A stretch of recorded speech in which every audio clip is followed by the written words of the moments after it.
This is Paul McGann, and you're listening to the Five-ish Fangirls podcast.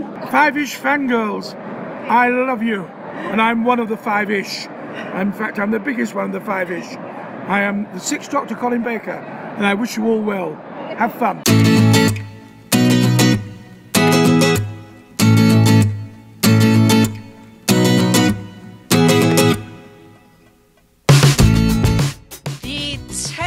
We continue all the way to episode 281 of the Five-ish Fangirls podcast, and we always dress for the occasion.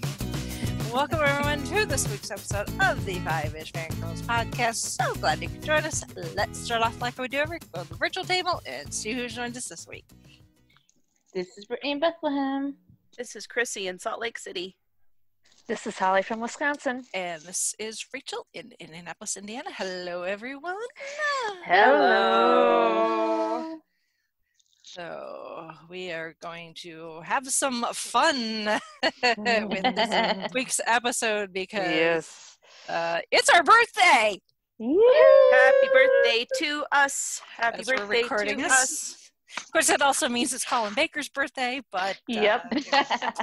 Well, how apropos. How I old know. are we turning? Yes. And what doctor did Colin Baker play? Yeah. Yep. Yes. It is No singing! No singing! Even if it's not copyright. Go away. Chauncey. It's also, this is weird, it's also 10 years since I first watched Doctor Who. Yes. Wow. I know, it's weird that I know that date, but I do. It's just Rachel hanging out with her friends.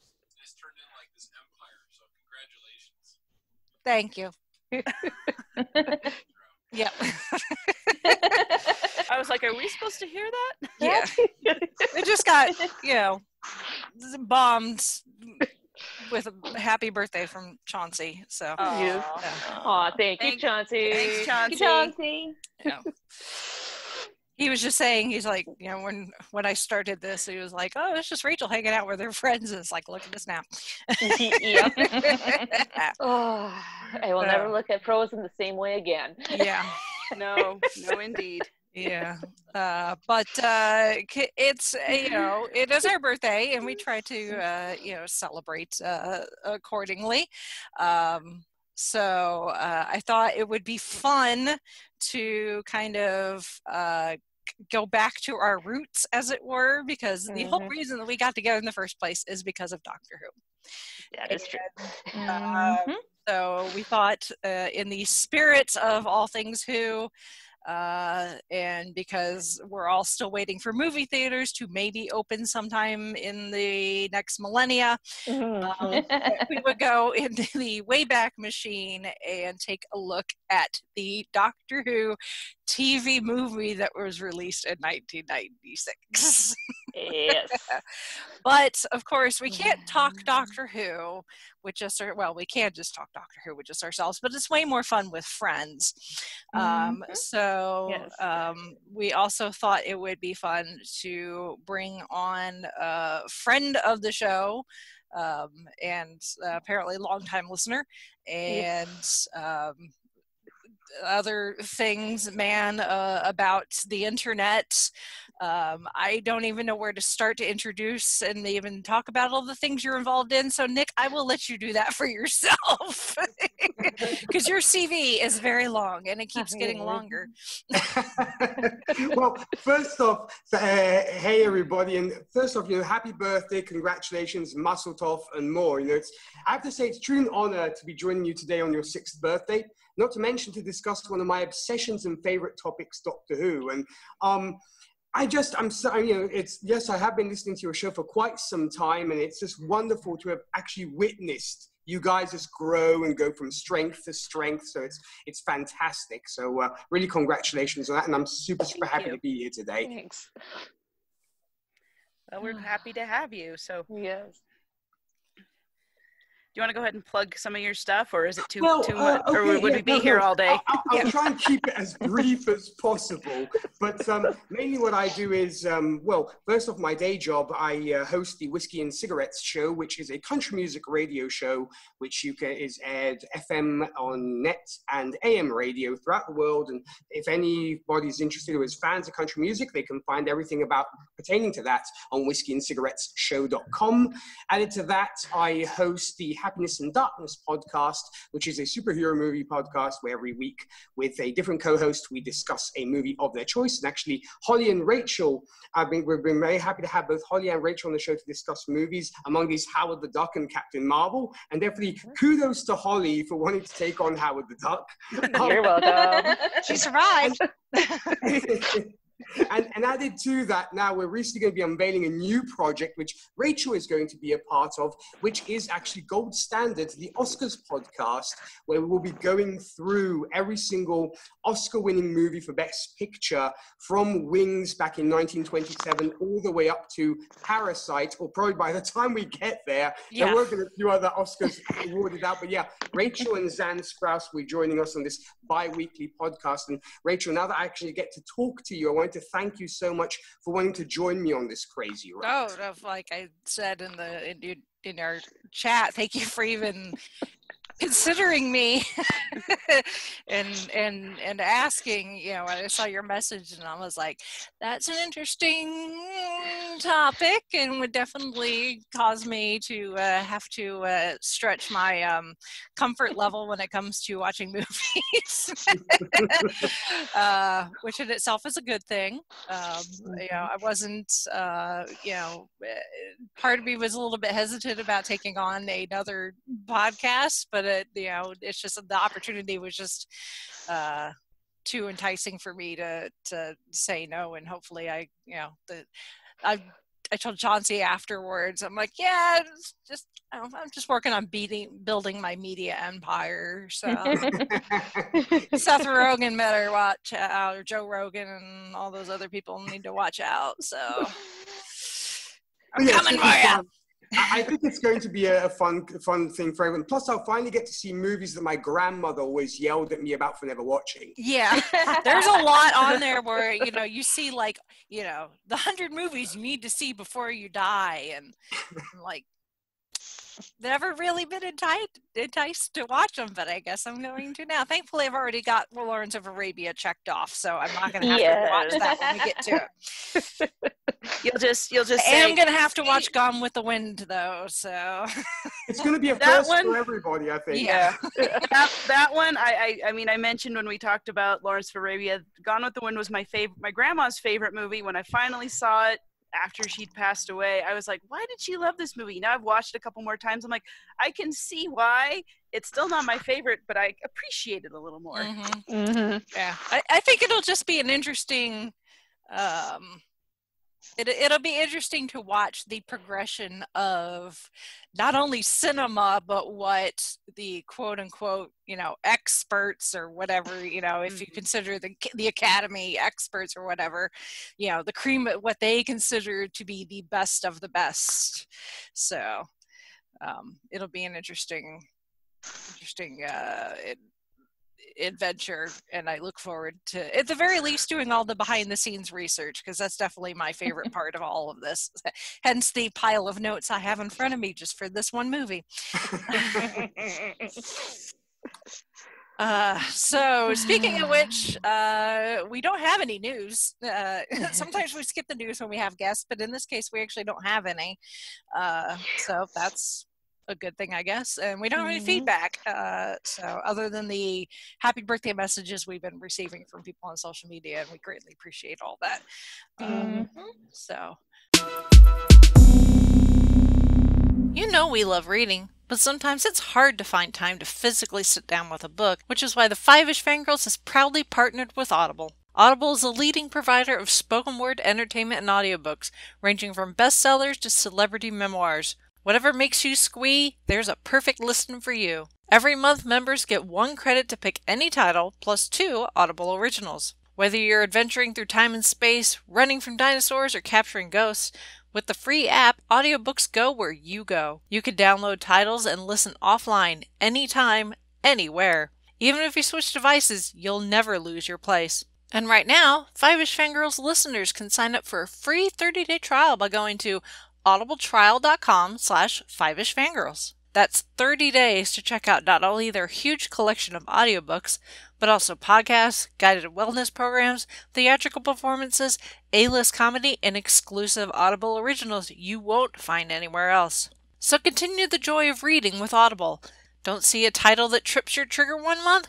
No problem. Your credit will roll over to the next month, and you can quit anytime and keep the books you've acquired forever. For more details and to sign up for your free 30-day trial, visit audibletrial.com/5ishfangirls. That's audibletrial.com/5ishfangirls.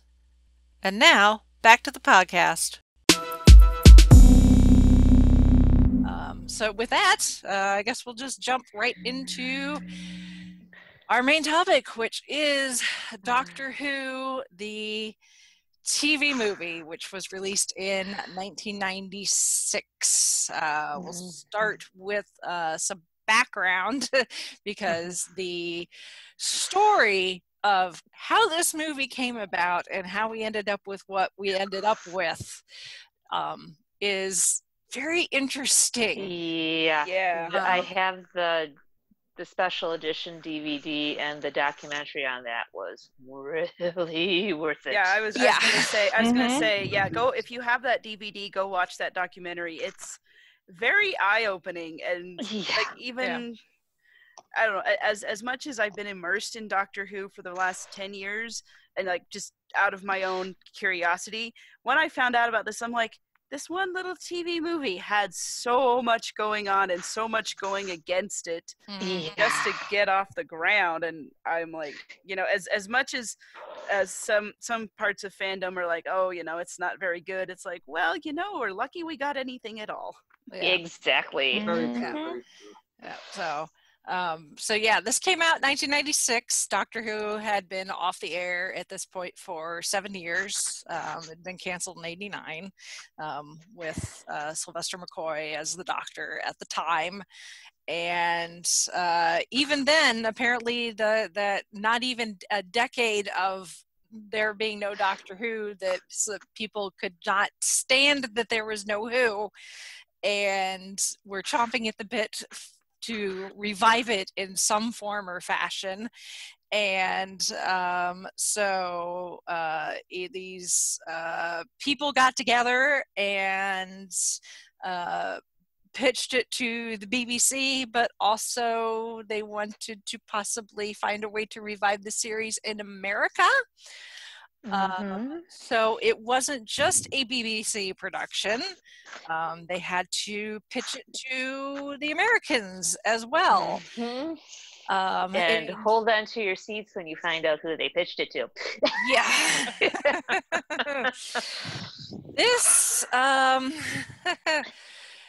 So at the time, Philip Siegel, who ended up actually being the producer, was trying to make this movie. At the same time, there was another company that had the rights to a theatrical version of Doctor Who, but their rights were getting ready to expire while Siegel was trying to secure his version. The other company tried to extend their rights by and this is actually a fairly common thing. If you actually listen to, it's a short episode, but the You're Gonna Love This or Not podcast is just part of the Geeking in Indiana family podcast. They just released an episode that they had decided not to release when they recorded it, but of the 94 it was like the 1994 Fantastic Four movie. And that was because they needed to produce something to keep the rights to that property. So this is a kind of a common thing. So this company that had the rights to a theatrical Doctor Who film decided to try to shoot something so that they keep the rights but it was with Leonard Nimoy as the Doctor. Oh boy. That would have been Interesting. Yeah. Yeah. I'm just scrolling through the list for the actors for Master, and it's just like, Yeah, we'll get to that. holy cow, Yeah. especially one of them. Yeah. A few of them. But apparently Philip Siegel was able to he found out about this somehow, told Leonard Nimoy what was happening, and Nimoy backed out, allowing those rights to expire, allowing Philip Siegel to get the rights. So, thank you, Leonard Nimoy. Yes. Yes. And now that you've said that, I was sad when Leonard Nimoy passed away originally. Now I'm even more sad because now we can't have a Doctor Who Unbound from Big Finish with Leonard Nimoy as the Doctor. Yeah. These are the things I think about. Yeah. And then once they actually got the rights and started working on production, actually Steven Spielberg was involved for a short time because he owns Amblin Television. And apparently the early version of the script went through so many versions, but an early version of the script had the Doctor of World War II battling Nazis in search of an ancient artifact, but Spielberg was like, that sounds awfully familiar. Yeah, I was going to say, that sounds a bit Indiana Jonesy. Yeah. And the Last Crusade. Yeah, just a little. So he decided that he was going to pull out, but the producers didn't tell the BBC that Spielberg had pulled out until they were already under production, so that they would funding. Maybe, and reading that little tidbit, I'm like, you know what? They knew how the BBC felt about Doctor Who at the time, and so they're just like, you know what? We're just not going to tell them. Yeah. Until it's too late for them to do anything about this, because we're gonna make this happen, and you know what, whatever you have to do to get the job done. Yeah, and of course us, I wasn't a Doctor Who fan at the time. Obviously, I did not know Doctor Who. I didn't know the TARDIS from Magic School Bus in 1996. So. I would not have had a clue that this was, the Doctor Who was a thing and that there was a possibility that may be coming back. I know from the rest of you guys that you are sitting in the same boat, but Nick, being I kind of you are the oldest. Yeah, I kind of had an inkling because I can remember seeing the older Doctor Who on PBS, and I remember hearing, oh, it's going to be on Fox. I set it up to tape on a VHS tape and had it labeled, had everything good to go. Before that DVD came out, you do not know how many times I've tried to rifle through all my VHS tapes trying to find my copy. Yeah. Still can't find it to this day. So I was very happy when it came out for American release because I was half tempted to pick up a region-free DVD player and plunk down some decent coin to get a international we'll talk about that too later. So it was kind of on my radar, but not quite. Yeah. So Nick, as the non-American, do you have any memories or vague recollections of chatter in the mid-90s post Who being canceled and all that? Well, you know what? It's very weird because at the time, in Italy, nobody knew who Doctor Who was, period, until New Who arrived. It just wasn't a thing. Because I guess maybe they saw it was maybe too British for the Italian audience. A British TV show made too British. Imagine that. Basically, what was weird was having had the privilege of being in an international environment, as I went to an international school as a child. So I was with a lot of kids from all over the world. So you had folks from the UK, from the US and stuff. And I actually there was a dear friend of mine who was from Australia, and he was a huge fan of Doctor Who. And he kept going on about the Daleks and the Cybermen and what have you, because his mum had been a huge fan of classic Who and had kind of indoctrinated him into the Who world. And so that's how I just basically got it from talk. As my, should we say, visual first meeting with the Doctor was actually when New Who came around because of Netflix having it on over here in Italy on their Italian catalogue. And because I'm not a sci-fi fan by any stretch of the imagination. I mean, I'm not a fan of Star Trek. I'm not a fan of Star Wars. But for some very strange reason, I absolutely love Doctor Who. And that's what some of my Trekkie friends and Star Wars friends like, what is wrong with you? You know, but I just can't get into it. But yeah, so basically at the time I knew of Doctor Who, but like I said, TV wise, it just wasn't a thing in Italy. That is very interesting. Yeah, Chrissy said British show that's too British. Yeah, well, and that, you know, in a way that's kind of appropriate, because when the idea was brought to do this movie, they knew that it needed to work for both the BBC and the Americans. So it was this whole, you know, planning together with people from the BBC and Fox and Universal, and you know, all of this. A lot of cooks in the kitchen, as they say. Yes. Yeah. And that's why I think the movie suffers from a lot of problems, which we will get to. Yes. Yeah. We will get to that. Yeah. So they hire this director, Jeffrey Sachs, who is the director, and then the writer of the script, Matthew Jacobs, was probably still is a huge Doctor Who fan. He's Brit himself. So actually, I have the book version of the script of the film that I picked up actually at Who North America some trip ago. So this is not the novelization. There is a novelization of the film, which the story differs slightly from what we got in the movie, but we can discuss that too. But this is the... I found the novelization and I lost it, unfortunately. Yeah, so this is the finalized script used throughout filming. How even then there may be changes because of editing and all that, which is the case, although it does follow pretty closely to what we ended up with.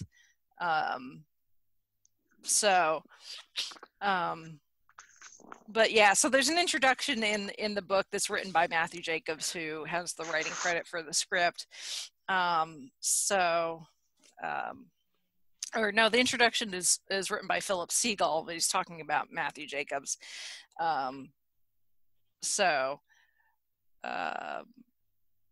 And when they were talking about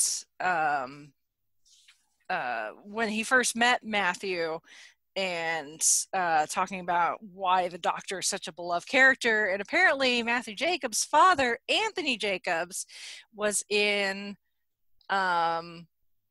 he played Doc Holliday in The Gunfighters. Really? Yes. That's neat. Again, Britain, 5 actors and 2 rock quarries. Yes, exactly. And well, you know, we joke, but you know, and then you talk about how, you know, this was his father and all that. It's, you know, it kind of goes generationally. I've noticed is a lot of, you know, you know, actors who like, oh, you know, my parents were, you know, into this, and I got into it, and so it's so definitely seems like it's a generational thing over there, and a little bit here too. But I think it's just because Britain has a smaller pool of actors that, you know, we're like, oh, you're related to so and so and so and so and all this other. Yeah, they kind of keep it in the family for sure. Yeah. Yes. It's like, oh, we've got you know, Derek Jacobi, and it's like, oh, you know, let's use his cousin's dog walker. But that's also another reason why I want Sean Pertwee to finally play his father someday. That would be amazing. Yeah. I've seen, I mean, there was, I'm sure it's gone around, but there's that picture from a couple of Halloweens ago of him dressed up as the Third Doctor, and I'm like, holy crap, it's Sean Pertwee. What are you doing? Yeah. It was awesome. Yeah. So, he looks and sounds quite like, holy cow. Yeah. So when they were discussing the script, they had this idea that it needed to be personal to the Doctor, dealing with the regeneration, putting him back on Earth, because that would help. According to Philip Siegel, it would help them ultimately define the Doctor's world to the uninitiated in a much more understandable way. And that's why they also came up with the idea of using the Master and none of the other monsters apart from that brief Dalek quote unquote cameo at the that blink and you'll miss it. Yeah, the Daleks sound absolutely nothing like Daleks are supposed to sound like. Yes. Which let's talk about that for a second, with them wanting to expand on the Doctor, or go initiate the uninitiated, as it were. Because when I first saw the TV movie, it was after I'd watched New Who, but I hadn't watched any of classic Who, although I might have watched the 5 Doctors. I'm not sure by then. But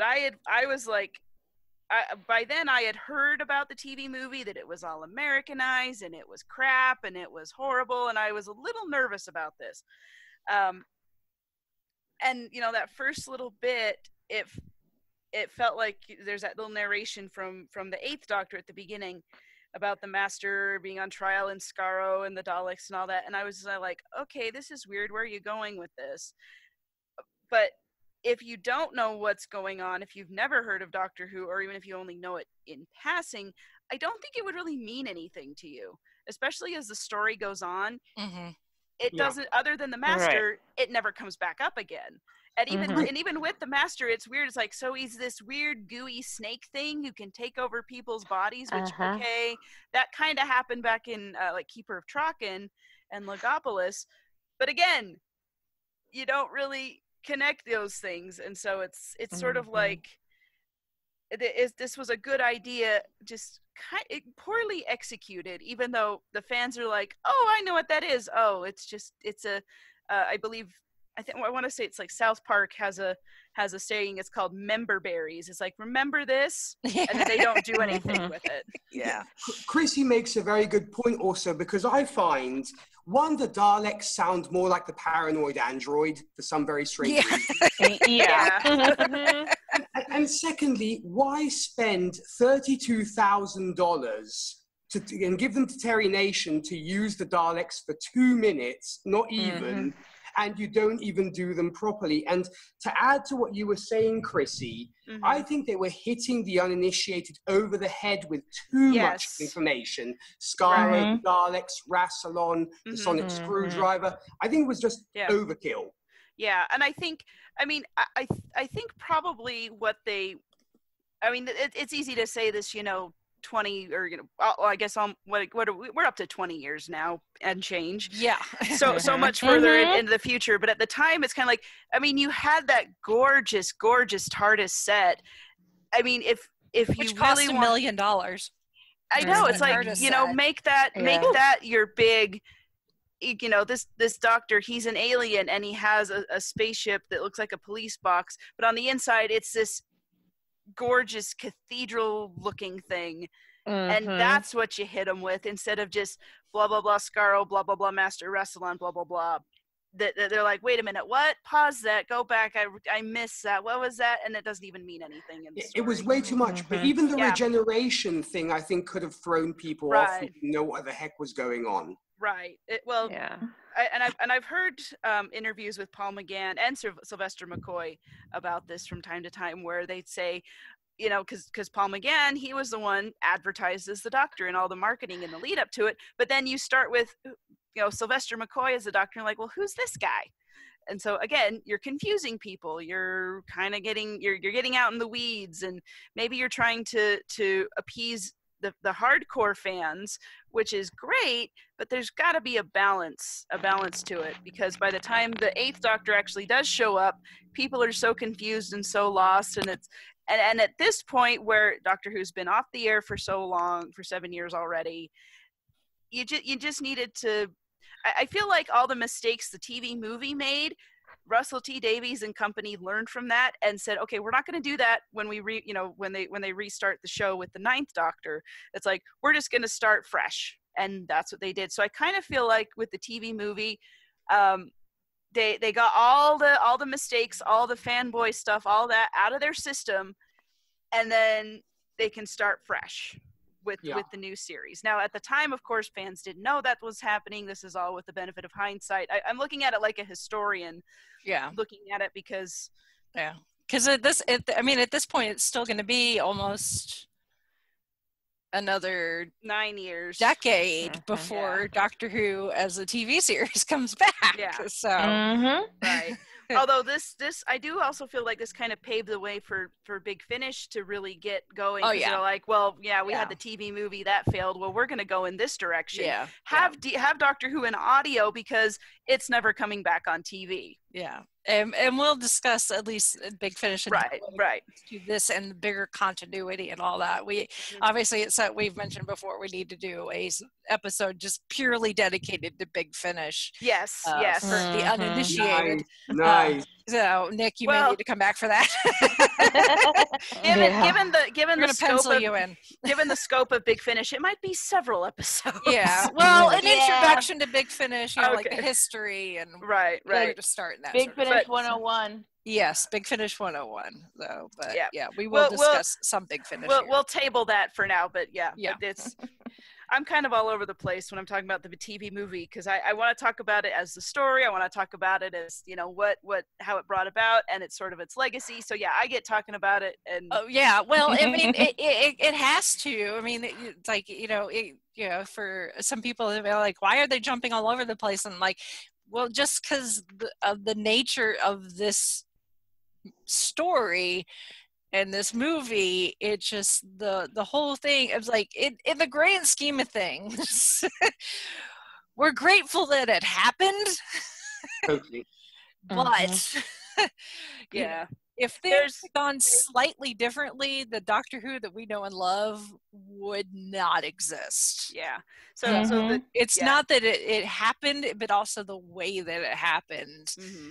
Because it was such a failure, quote unquote, for the American audience. It did really well in the UK, actually. Like ratings wise, it was like one of the highest rated Doctor Who stories in the history of Doctor Who. When it aired in the UK, although some of that I don't want to say helped, but Doctor Who may have been on people's minds because John Pertwee actually died the week before it aired in the UK. So it may have been kind of in the forefront of people's minds there anyway, but it bombed in the US. Rachel, do you know also another reason why it bombed? Because on the same night it aired, you had a key episode of Roseanne at the same time, which was the wedding, which was huge. Yeah, and there was also the series finale, and Roseanne at the time, that was huge. The big thing. Mm-hmm. Everybody watched that show. And so you were competing against Roseanne. It was kind of like, I guess, when The Simpsons were starting out and they were competing against The Cosby Show. Yeah, that's actually a pretty good comparison there. And so Fox, in their infinite wisdom, and we could talk about Fox and their missteps all day long. They were like, they had this thing of like, well, we're just going to schedule it against here because I don't know, something's got to go there, and we're probably going to not get anything anyway. Mm-hmm. And just the finale of Roseanne happened to be playing there, so you're like, probably not the smartest decision. Yeah. Or, they just like, well, we just need something to fill in the time. This weird little thing that we said we were going to do, sure, put it in there. Yeah. That they probably didn't have much confidence in anyway. Yeah. Well, and when it came to, once I got their script or some version of a script, it came down to casting. And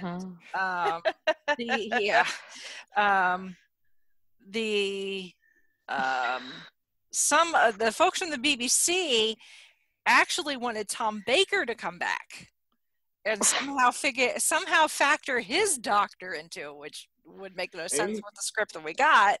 But it's because his doctor is considered one of the most familiar to American audiences, because when they started, once Doctor Who was brought over to the United States, they started with the Fourth Doctor. Yeah. And so that's why a lot of people that are old enough to remember when Doctor Who first started airing, Tom is the first Doctor they remember seeing. so the BBC was like, well, he's the most recognizable to the Americans. Let's use Tom Baker. But Philip Siegel was like, no, it needs to be Sylvester McCoy, at least the beginning, because the Seventh Doctor didn't really get a proper send-off, because when they were in production with the last season, they didn't know that Doctor Who was going to be canceled, and that's why if you watch the very last episode, Survival, you get that ADR line of Sylvester's Doctor talking to Ace. It's like somewhere the tea is getting somewhere cold. the tea is getting cold. Yeah, and that was it. So they wanted Philip Siegel at least wanted Sylvester McCoy to come back so that he could regenerate, so that we could get that regeneration. But the people from the BBC were like, no, because in their minds, Sylvester's Doctor was associated with the end of Who. True. So it's like, oh, bad juju there. But eventually, well, and again, it goes back. His Siegel got what he wanted, but it was in the agreement that Sylvester was only in it for a very short time and didn't say anything. Although he does end up saying a few lines, but yeah, he has a few lines, but and again, that goes back to that whole fanboy thing. It's like I'm not disparaging fanboys. I don't mean it that way, but I mean like, you've got to get the production going. You've got to get a foot in the door. You've got to get people liking this thing and not just have it be this little niche property. If you want to get more episodes, yes, it would be great to have that regeneration, and yeah, we got it, but again, you're confusing the people who have no idea what this is, who are just flipping channels and like, well, maybe they're not interested in the Roseanne finale. Well, what's Fox got going on? I don't get this. And so they click off, or even if they do finish watching it, they're like, that was the dumbest blah blah blah thing, whatever. Yeah So it's like, they finally get the agreement that Sylvester McCoy is going to come back and he's going to get a regeneration so that we can get a new Doctor. So then comes the part where they're like, okay, who's going to play the Doctor? And of course the Americans, like Universal and Fox, are like, we need a big American name, someone who's going to be recognizable to the people. And some of the names oh my gosh, this list that have supposedly been thrown around, some of them are like, I could have kind of seen that. Some of it's not all Americans, but there are some big names that were thrown around, including Dan Aykroyd. Oh my. Not Bakula, which would have been interesting considering he had his own time travel television show. Yeah. Oh boy. This list, we could probably take a lot of these names and put our actor in a hat. Yeah, some of them are actually. Yeah. A lot of them already are. Yeah. I see a few that we have done already. Yeah, Jim Belushi, David Bowie, which I think Bowie, it's a shame that Bowie's no longer with us, because he should have been in Doctor Who in some capacity during his time. Dana Carvey. Wow. For the Master, for the Doctor? For the Doctor. No, for the Master. These are potential names for the Master. But even then, some of them are, it's like really?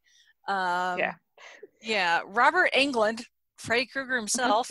Nice. Nice. Yeah. Jonathan Frakes. Wow. Okay. Jeff Goldblum. Of course, Timothy Hutton, jumpstart to Mastermind from Leverage. Yeah. Now Rutger Hauer being on this list, I actually feel like that was a missed opportunity. Because he played a good baddie in the Buffy the Vampire Slayer movie. Yeah. Yeah. Well, and he's the antagonist in Blade Runner and Lady Hawk. Lady Hawk. He's actually the hero in that one. And he's great. That's right. But he's one of those. He was one of those kind of dark horse actors that you're like, you hear the name and you don't know who he is, but then you start listing off things he's been in, like, oh, that guy. Yeah. He passed away not too long ago, but yeah, I'm like looking at that and I'm like, oh man, that would have been great. Yeah.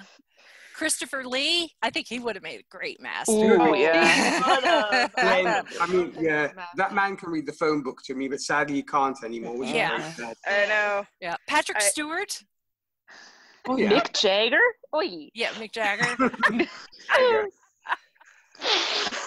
That is bad. Yeah. Yikes. Yeah. This list is all on IMDb in the trivia section, so you can go and read the entire list. We're not going to do the entire thing. It's huge. We'd sit here and be like, At one point, Barusa as a character was going to appear, and names tossed around included Richard Attenborough, which, you know, Peter Cushing, who ended up being his own version of the Doctor, depending on how you want to look at it. Kirk Douglas, Sir Alec Guinness, which that would have been fun. That would have been fun. Anthony Hopkins. Again, Christopher Lee. It's like, let's just throw Christopher Lee in for everything. Mm-hmm. I wouldn't complain. Yeah. Paul Newman. Peter O'Toole, speaking of Lawrence Arabia. Yeah. Max von Sydow. Yeah. Oh, Ming. Yeah. Good to see Ming as the master. That would have been nice. Yeah. Peter O'Toole was actually the favorite, but apparently he said he wasn't interested. Darn Which then obviously Barusa doesn't appear in the story anyway, so it doesn't matter. Yeah. Although Gregory Peck's on this list, I would have loved that one. Oh yeah. Those old classic actors. He's one of my favorites. Yeah. For the role of Grace, they included names like Helen Hunt, Jodie Benson. We've got a couple of Disney princesses on here: Jodie Benson and Paige O'Hara. Yeah, I noticed that. I was like, okay, because you know them as voice actresses, which I mean they're wonderful, but I've never seen them. Yeah. Other than I guess I've seen they made cameos in Enchanted, but that was a Disney princess thing, so it was kind of an in joke. That's the only time I've seen them do any kind of live action anything. Yeah. And then as far as the Doctor, Fox and Universal Studios' top choices were Tom Hanks, Harrison Ford, or Jim Carrey. Jim Carrey would have been absolutely terrible. I mean, I used to rewatch Batman Forever, and I could see him doing. Oh gosh! I mean, 90s Jim Carrey is great doing 90s Jim Carrey things. Yes. 90s Jim Carrey as the Doctor in Doctor Who. No. No. Now, Tom Hanks is a fan, but he felt that an American playing the role wouldn't do the show's legacy justice. Ford turned it down because he didn't want to work in TV, because if this had been successful, whoever played the Doctor would have had to commit to doing a TV series. And then Jim Carrey had never seen Doctor Who, but he still turned down the role because he felt it would cause outrage amongst Doctor Who fans if the role was played by someone who wasn't a fan themselves. Which fair enough is true. Smart guy. So this is down to the executives just not knowing what they were doing. Yeah. Thankfully, the people that they approached were smart enough to realize the importance of this, even if they weren't fans themselves, which is good. So once they just realized that, okay, it's not going to be an American, it's going to be a Brit, they still had to band around a few names and people before we got our Doctor, including people like Christopher Eccleston, who would go on to play the Ninth Doctor. I was going to say, I can see him playing. Yeah. You know? I can see him playing a Doctor. A Doctor? Yeah, I think he'd be absolute crap. This wouldn't fit the role. Yeah. But at the time, he felt he wasn't an established enough actor. It didn't want to be associated with a brand name so early in his career, which we saw how that worked out. That would probably explain that still is kind of Chris's thing. Let's see, who else? Peter Capaldi. Oh, I'm sure he was like, "Ooh, they're doing a Doctor Who movie? Me, pick me." Yeah. He's been a fan since he was a little kid. Oh, yeah. They asked him to audition, but he did decline it because he felt it was unlikely he would be given the part. Oh, in hindsight, that's hilarious. Yeah, that is so funny. He became the Doctor when he was supposed to. Yes, this is true. Oh my gosh, Peter, yeah. I love that man. He needs to come to a convention that I can get to so I can just meet him and hug him. Yeah. And actually someone who did audition but didn't get the role is Mark McGann, Paul's brother. Wow. I remember hearing that story.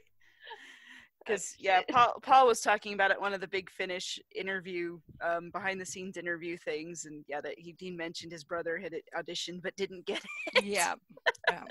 And obviously we got Eric Roberts as the Master, although at one point Christopher Lloyd was actually being considered to play the Master, but he was but Universal apparently thought he was too expensive, so they cast Eric Roberts, who ended up actually costing more than Christopher Lloyd. Oh boy. That's crazy. Yeah. Could you have seen Christopher Walken as the Master? No. I would be willing to give him a shot just to see what he would do. But it would be a train wreck, I think. Yeah. Just no offense to Christopher Walken. But it's one of those train wrecks that I kind of want to see. That's more in the vein of Curse of the Fatal Death. Yes. Mm-hmm. I was just about to say that. Like, do it as a That's YouTube a very Red Nose Day thing. Yeah, a Red Nose Day for charity or something like that. But yeah, like all these names, I'm like, mostly it's like I just want to see how they would do it. Like, just do a little sketch. Yeah. For my entertainment purely. Yes. A series of screen tests. Yeah, give us a series of screen tests. That would be fun. Yeah. That will never see the light of day. Yeah. For so we'll 20 years. We'll just imagine it. Yeah. So after all of that, finally have our cast. So we're gonna have Sylvester McCoy come back as the 7th iteration of the Doctor, so he can regenerate into the 8th Doctor, played by Paul McGann. We're gonna have Eric Roberts as the Master, Daphne Ashbrook, our American, as Dr. Grace Holloway, Yi Ji So as Chang Li. That's essentially our main cast. So now that we've got all our players in place, we can talk about the movie and the plot itself. So, set in San Francisco, New Year's Eve, 1999, on the verge of flipping over into new millennia, the Doctor finds himself shot by a gang and forced to regenerate under very horrific circumstances, actually. It's been a long time since I watched this movie, and I'd forgotten just, like, kind of how dark. I mean, it's not grotesque by any means, but Sylvester McCoy's acting as his Doctor is dying on the operating table, it's kind of brutal to watch. As you were describing kind of the setup here, I'm like, is there anything more 90s than looking forward to the year 2000, the new millennium, the gritty, mean streets of San Francisco, which, watching this thing, every time I see it, I'm like, this looks like the Ninja Turtles movie. Little bit. I've been to Chinatown in San Francisco, and although this wasn't filmed in San Francisco, it was actually filmed in Canada because that's what they do. But still, I've been to the actual Chinatown in San Francisco, and granted, I went in the daytime, but still, it's nothing like what it's portrayed in here. Yeah, at least the parts that I went to. But every time I watch them, like, this looks like the Ninja Turtles movie, and the whole. I don't even know what to call it, but him being rushed to the hospital and dying on the operating table and waking up in the morgue. I'm like, I don't know. I'm trying to remember. I mean, I was like 11 in '96. I'm trying to remember like what, like maybe ER or something at the time. Probably, yeah. But that those were all big things. Like all these beats, I'm like, this is such a time capsule. Not that Classic Who, the other Classic Who episodes aren't a time capsule, but maybe it's because this is partially an American production, and these are things that I'm familiar with personally from my, from my childhood at the time. It is just kind of disjointing to see all these things associated with Doctor Who. Yeah. All of a sudden, it is very time capsule-y. One of the things I wrote down as I was watching it is, other than the opening sequence where we get the Doctor Who theme, which we weren't going to get at first because they didn't have the rights for it, and actually Alan Menken, speaking of Disney princesses, was going to write a new theme, but then they got the rights to the actual Doctor Who theme, so they were able to keep that, although even this version is very different. It's more orchestrated, like the piano bit. It's definitely a distinct, it's a lot more bombastic than it's very grandiose. I actually really like it. Yeah, I do too. But then the rest of the music, your incidental music, is so 90s. Oh, it is so 90s. I was actually expecting the Batmobile to pull up at some point in the sky. Yes, something. Yeah, it's like the Batmobile, the Ninja Turtles to pop out of a sewer somewhere. And like, hey, dude, what's going on? Yeah, exactly. Like, hey, let's put these jelly babies on some pizza and see how it tastes. Yeah. Speaking of crossovers. Yeah, really. Yeah.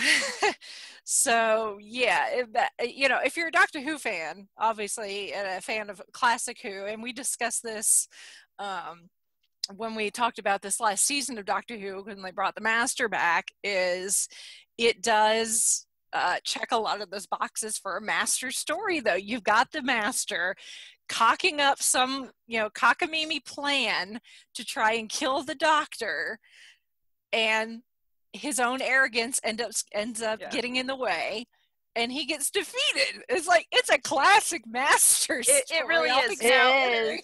Now, going back to when I first watched this, and some of the things I'd heard up until that point, like I'd heard people complain, oh, they got this terrible American actor to play the Master, and why did they do that? Oh, but then you actually watch the story, and it's like, well, the Master, they land in San Francisco. The Master needs to, possess a new body, and he can't get to the Doctor. Well, of course he would possess an American guy. Makes sense. So that part in the story makes sense. It's not the first time he's possessed a body. Hello. Yes. Back to Exactly. Yep, right. Yeah, it is exactly. And like you said, it is kind of a classic Master trope story. And if you look at it that way, it's kind of enjoyable. I mean, there are a lot of things that you just kind of have to say, well, they tried. But but as far as like the Master and Eric Roberts' portrayal, I mean, say what you want about the guy. I think he kind of got it. I think so too. He got the essence of the Master, because the Master is kind of a nut. You can see shades of Ainsley and Delgado in his portrayal of the Master. I think he also influenced John Sim as well. Yeah. Yeah, I think so. I agree. And I think, maybe where, John Sim and probably even Michelle Gomez to a point have probably looked back at all the different portrayals of the Master and have picked out some parts to incorporate into their performances. And maybe that's part of why, like, we're looking back at this, like, okay, yeah, that portrayal is actually kind of fun and kind of, and it fits. Whereas maybe at the time, people just kind of weren't getting their heads wrapped around it quite as much. Yeah. And people say Sacha Dhawan is over the top. Seriously. Yeah. He is, but it's a fabulous over the top. Over the top. Not Sacha Dhawan. I mean, come on now. Now, is it? His Master would get along well. I want to see him like have a scenery chewing face off or something, and just sell tickets. We have a multi-Doctor stories. Come on, let's get some multi-Master. Yeah. Oh, we're getting that Big Finish. Yeah. True. I mean, on screen. Well, yes. I mean, it's a little sad that Sacha Dhawan isn't involved in Big Finish yet, because they don't have the rights to what's on TV currently. Because that would kind of be fun. Yeah. Fantastic. He's absolutely fantastic. Yeah. Yeah. So yeah, it's a pretty kind of straightforward story. Is we get a regeneration, which anytime the Doctor regenerates, it's a mess.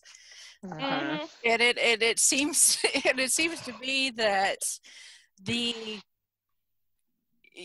as we've seen with all the Doctor's regenerations that we've seen on screen, that the circumstances surrounding the regeneration obviously have an effect on who the Doctor regenerates into. But then I also think that the circumstances that cause the regeneration also have an impact on how the regeneration comes out, who the Doctor becomes next, but also the regeneration itself. Da Vinci. He had a cold when he drew that. You're still fibrillating badly. No, I'm not. Here.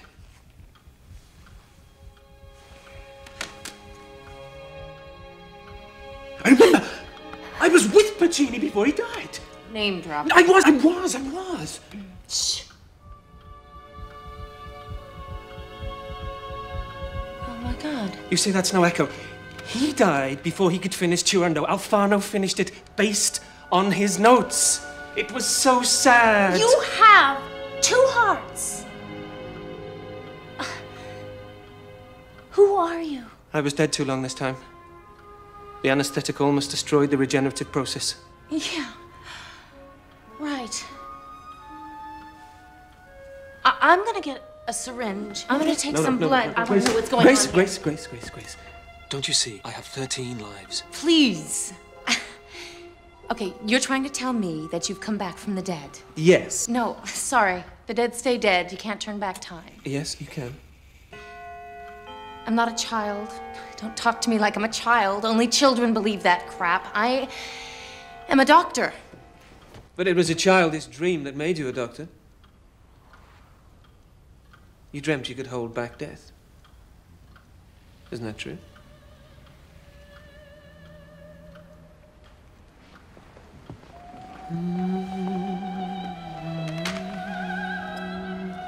Don't be sad, Grace. You'll do great things. The act of regeneration itself, like we've seen where the Doctor is regenerated because he's gotten old. The first Doctor did that, wearing a bit thin. The War Doctor did that, where he just, the body wore out. But then you have someone like Tennant's Doctor who held off regeneration, and that regeneration became very violent, causing the TARDIS to crash. The library ends up in the swimming pool. And you end up with this kind of crazy Doctor that we got with Matt Smith, who's just kind of all over the place. But then you get Matt Smith's Doctor who regenerates. He knows he's going to regenerate. He's fully embracing the fact that he's going to regenerate. So when he regenerates into Capaldi's Doctor, it's boom. Because he doesn't hold it back. But then Capaldi's Doctor holds it off. And we get another violent regeneration. The TARDIS crashes. But then we get Jodie's Doctor, who is kind of a little out there, kind of like Matt Smith's Doctor. So we get this Doctor, so the 7th Doctor, he gets shot. Yeah, and my thing is after watching as much Doctor Who, where was the temporal grace? Where was the cloister bells going off saying, don't go outside? It's like, something. Why didn't you hear the shooting that was going on outside the TARDIS door? Like, right. They hit the red alert scanner before you open the door. Yeah. I mean, it was a rather undignified end for Sylvester McCoy. Let's be honest. I mean, the Doctor, he deserved better. Everything, and he gets shot in the street like a dog. Come on. Yeah. In my head canon. Now, I don't know if you've listened to the 6th Doctor, the last adventure from Big Finish. I refuse. I'm like Colin Baker. If I never hear it, it never happened. Okay. Well, I'm not going to spoil anything for you, but I'm going to kind of tap dance around a little bit. So basically, because the Sixth Doctor got kind of a short end of the stick. Yeah. Got kind of a bad rap with his regeneration. So Big Finish went in and made it more palatable, I guess. Kind of extended the adventure, and that what we saw on screen was just kind of one little speck of the greater picture of what was going on, and that was and so it was more of a mental thing, a mental battle going on. So part of me wonders, like, I wonder if the Seventh Doctor was actually, in this whole big, taking the Master back to Gallifrey to be imprisoned because he was on trial in Scarlet, whatever. Like, if there was more to it than that, and we just saw the tail end of it, and that maybe the Seventh Doctor was kind of more, okay, yeah, this is my time, this is where I'm gonna go, and this is how I'm gonna do it because I said so. Yeah. I'm like, I wonder if there was some kind of, a grander thing going on that we just didn't see, like what they did with the Sixth Doctor for Big Finish. I'm going to choose to believe that. Or Verussa decided to set him up and like, we're done with you. Let's just bye-bye. Yeah. That's better. Yeah. You might be onto something, Chrissy. We'll talk about that when we talk about like the bigger continuity. I know. Well, you may possibly be onto something, depending on what the extended media you consume. So we'll get to that. We're Doctor Who fans. We consume it all. Yes. Yeah. Yeah. It may take us a while, but we do. Yeah.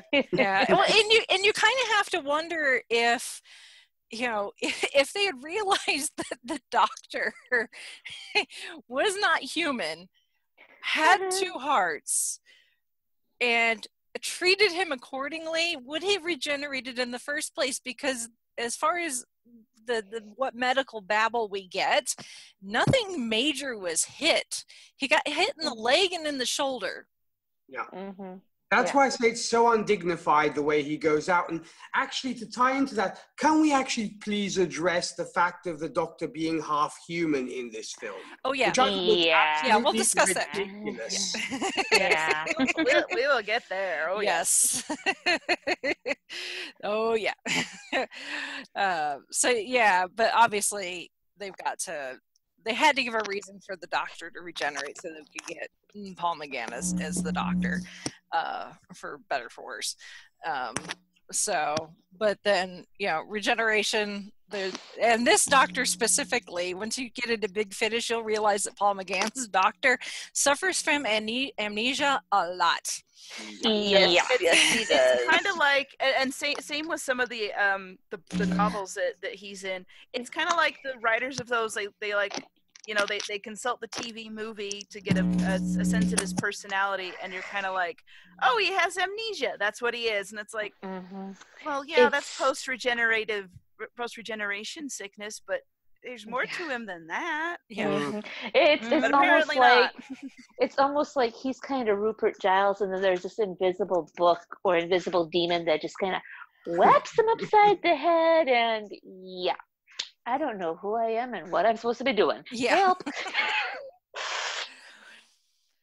Yeah. So he's got amnesia. He can't remember who he is. He doesn't, he before the Doctor had been shot and regenerated, the Master, whose remains, quote unquote remains, he was supposedly taking back to Gallifrey, which was the Master's last request on death row before he was executed by the Daleks. And you think they would have put a deadlock seal on the thing that they had him in? I don't think it would have mattered. Yeah, true. That's the Master, the bits of the Master managed to escape like he does, and causes the TARDIS to malfunction, and the Doctor's forced to land in San Francisco on New Year's Eve, essentially.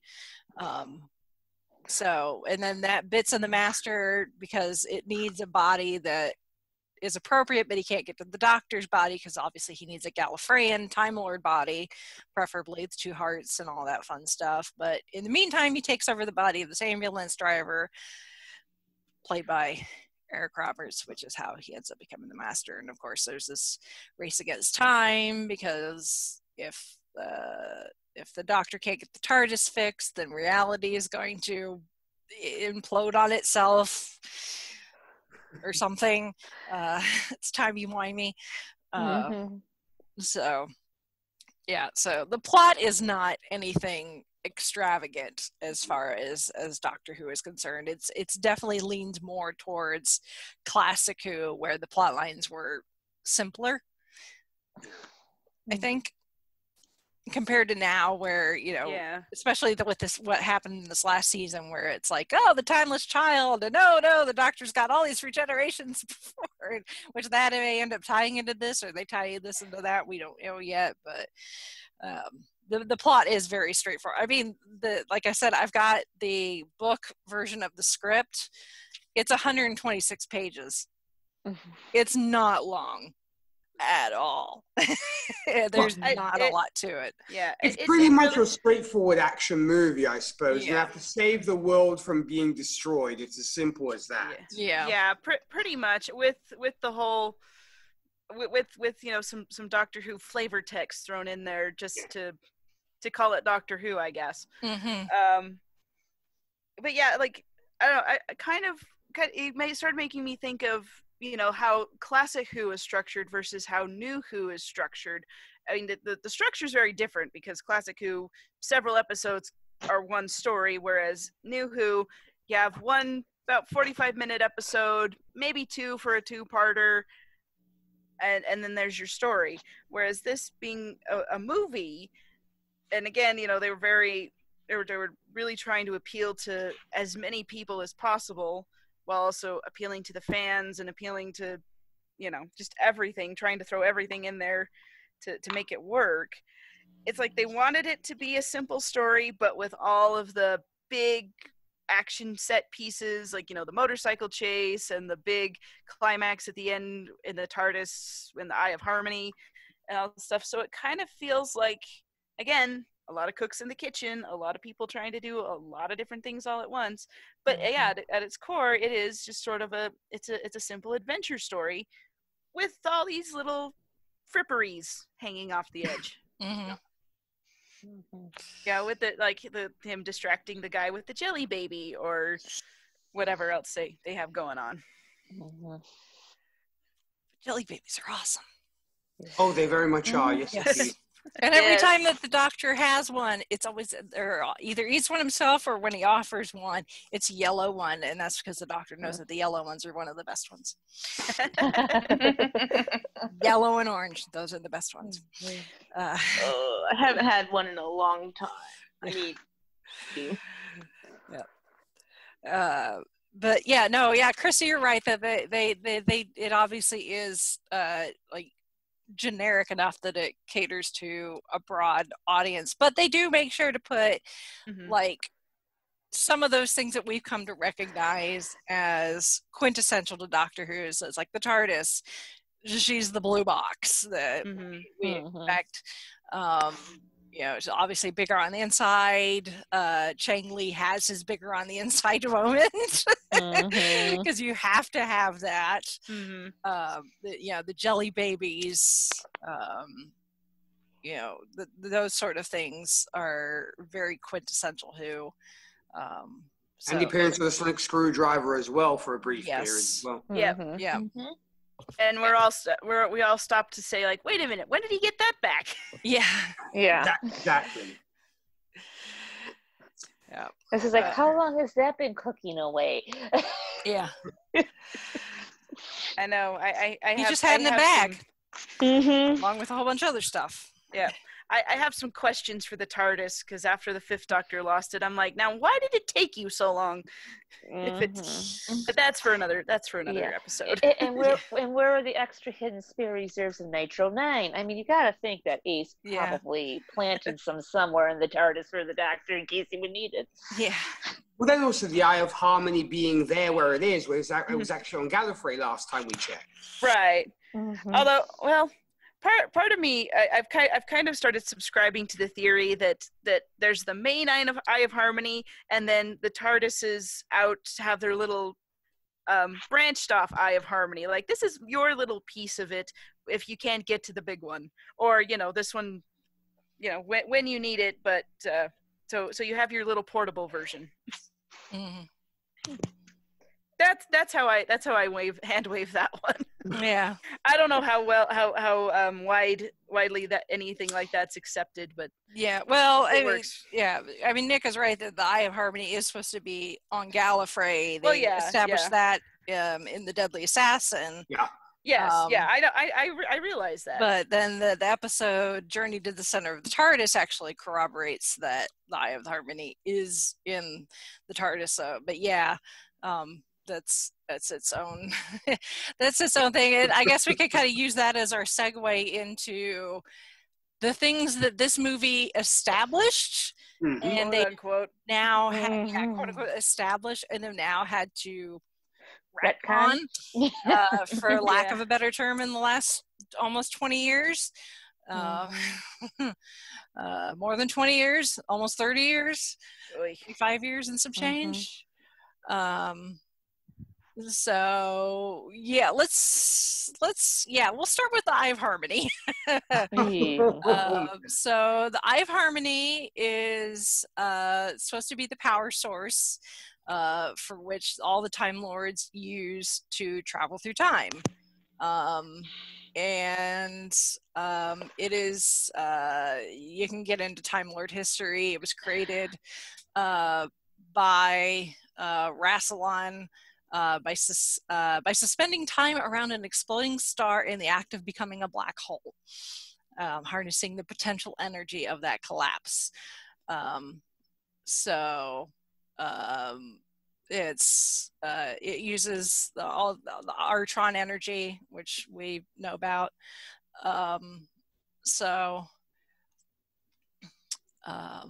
But yeah, it's supposed to be on Gallifrey, how the Eye ended up in the Doctor specific TARDIS is whether that's the actual Eye itself, or like what Chrissy was saying, like it's almost like a link. Yeah, like an extension. Like almost like the Eye of Harmony is like a cell phone tower, and the eye that's in all the TARDISes is kind of, like the receptor antenna type thing. Maybe, possibly. It's going at it from the perspective of how they wrote the story. Again, this one feels like, hey, the Eye of Harmony, that's a thing from Doctor Who, let's throw that in there. You're not really understanding what it really is supposed to be, but it's like, hey, that's a cool name for something that we want to have a callback to, even if it throws continuity all to pieces. Anyway, very well said. And the fact that it can only be opened by human eyes, I mean, come on now. Okay, yeah, that one's weird. The whole oh gosh, the human thing. That's, I suppose, why they made the Doctor half human and why he needed the Doctor's body. I mean, I suppose it's a plot device, but still, it probably would have made more sense for it to be opened by Gallifreyan eyes rather than human eyes. It is a weird choice. It is a weird choice for them to say, it's going to open by human eyes so we can blind Grace. And I'm like, okay, this climax... It drives me crazy every time I watch it. I love the TV movie. Don't get me wrong. But when I see the climax and that whole fight around the thing, and the Doctor yelling things, and Grace gets blinded, and the Doctor has to yell to her, "Your sight will return," and all these really hokey, cheesy, over the top things that they're doing. I'm like, you guys, you could have written this so much better. It's like, and you throw in all these things that don't need to be there. Now, it doesn't make me upset as much as I realize my tone is making it sound. But the more I think about it, the more I'm just like, why did you do that? Yeah. And they have tried to retcon that sense. There's a novel that there's a novel called The Quantum Archangel that, according to it, all TARDISes built after a certain point, including the Type 40s, have a mathematically modeled duplicate of the Eye in them. Although in the novelization for the movie, the Master explains that the Eye of Harmony inside the Doctor's TARDIS is merely named after the actual Eye of Harmony that's on Gallifrey. So, unless he's just trying to do that as a cover to get, you know, Yiji to do whatever he needs him to. Like, you don't need to know this much. Just blanket, simple. Yeah. Do what I ask. Yeah. Again, it depends on what you know, one novel says one thing, the novelization for the movie says something else. So it's like the virologists on COVID-19. Everybody tells you something different. Yeah. There are no experts. They're just everybody guessing at everything else. Yeah. And certain points of view. Yeah. Now there was one thing that I was just thinking of is because Nick, you mentioned the deadly assassin with some of these things that get brought up. Several years ago, and I don't think the podcast exists anymore because it was a video podcast. It was the Minute Doctor Who podcast, and I don't know if you ever watched that one. The guy who did it, his name is Luke, big Doctor Who fan, obviously. A few years ago, when they had that Sarah Jane Adventures episode where Russell T Davies was trying to insert more regenerations because the Doctor shows up and Clyde asks him, like, how many times can you regenerate? And he just throws off a huge number flippantly. And it kind of sent the fandom into a tizzy. And so Luke starts on his podcast, and I could probably find the video and link to it. He kind of puts forth this thing like, you know, the number was established in The Deadly Assassin as 12, and he's like, but there were other attempts before that and since to mitigate that a little bit, and he was like, well, why do we cling on to this one number that has been, when in other episodes they talk about it, and it's like, well, it's because, and kind of his theory put forth is like, well, because this episode gets watched a lot, so people take that as canon, as continuity. So I kind of wonder with like the whole half human thing, if because, you know, the TV movie is the one time we got the Eighth Doctor on screen, other than at least one exception, which we'll get to, but people watched it over and over, and so, you know, they hear that half human line, it's a plot point in the story, so it's like, well, now we have to explain this away, whereas maybe if it had been in a different episode, we just, it wasn't as heavily rewatched by a lot of fans, would we have just ignored it anyway? So I don't know. That's just kind of the thing is, I actually had brought up that point of the multiple regenerations in that Sarah Jane episode on Next Stop Everywhere, which is a fantastic podcast, which I actually wanted to plug our good friends Charles and Jesse Jackson who do. And I actually was on there to discuss the latest series of Doctor Who and the fact of the Timeless Child and such, and the fact that I thought that Sarah Jane episode was almost a testing ground for the fact of the Doctor being immortal in canon, as it were, and I thought it was maybe a testing ground for that. The half-human thing, interestingly, earlier we talked about the fact of Leonard Nimoy. I have a feeling it was done for the fact of the character of Spock has a double heritage because he is partly human, and he deals with that throughout the series, this kind of infighting within himself of which part do I feed, as it were, the two wolves inside me, the human side or the non-humans or the Vulcan side. And I think being Spock such a popular character at the time, they wanted to do that with the Doctor as well. And plus, I think they wanted to make it more relatable to the audience, as in, this guy is an alien, but he's also half human. But the problem is, I think it actually falls completely flat when it comes to the Doctor, because you can still relate to him, even though he's an alien. You know, and I think that was the main reason. Also the fact of, it all ties into the fact of the Eye of Harmony being able to be opened by human eyes. And that's why, oh, the Doctor's half human, so I have to use him to open the Eye of Harmony. It was really, I was just so upset with that. And I think to myself, it's just like, why did you even do that? If they'd done it with Gallifreyan eyes, problem solved. It would have been way less of a bumpy ride, and it would have made more sense. But I suppose they had to put Grace in jeopardy because she's a human, and they had to blind her and yada, yada, yada. So I think that was probably why, but that's pretty much the way I see all that. Oh, yeah, for sure. I've always kind of just looked at it as the doctor just said something just absolutely bonkers to that one guy so he could steal his pass, so that he would just be so distracted so that he could steal his I thought that too. And I'm that line, I'm willing to just kind of, throw that away. It's just the whole I have to use Grace's eyes to open the Eye of Harmony. But again, that whole climax is just totally bonkers anyway. Whatever. And what have we said before? The doctor lies to get what he needs sometimes. Yes. Yeah. Although the problem is the master confirms it, though. That's the big problem. Yeah, that's the problem. The sticking point. And that's what I wanted to bring up is there's a comic book,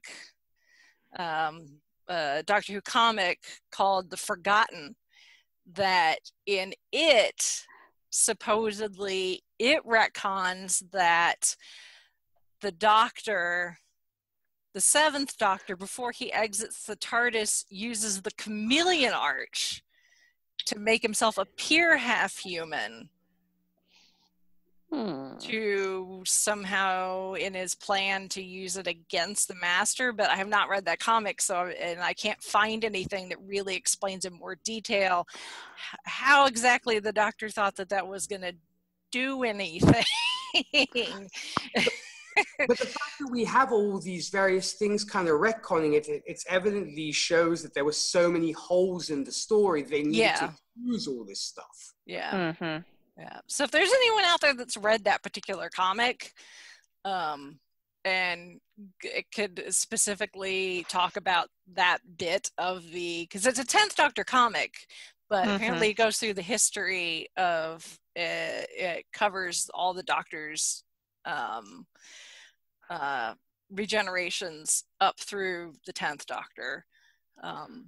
But I can't find anything, at least with the research I did, that explains when it gets to the 7th Doctor why the 7th and 8th Doctor, why the Doctor potentially did that. Like, what was the plan? Like, because we know the chameleon arch, that you can chameleon arch yourself to make yourself appear completely human, and then the Doctor also in that process forgets exactly who they are, because we've seen that with the 10th Doctor, and we've seen that actually with the Master, with Professor Yana, and now Ruth, as this random iteration of the Doctor, that when chameleon arch to be completely human, the Doctor forgets, or whoever forgets who they are completely. So half human would make sure that the Doctor retain their memories while blending in better. I don't know. I like I said, I can't find anything that compounds upon that particular comic book to better explain it. So I don't know exactly what the Doctor's plan might have been, because I would think if he stayed full Gallifrey and kept his Time Lord essence, then the Master can't use him to open the eye. But maybe if he was half human, that would save the humans he came across from being used by the Master. I don't know.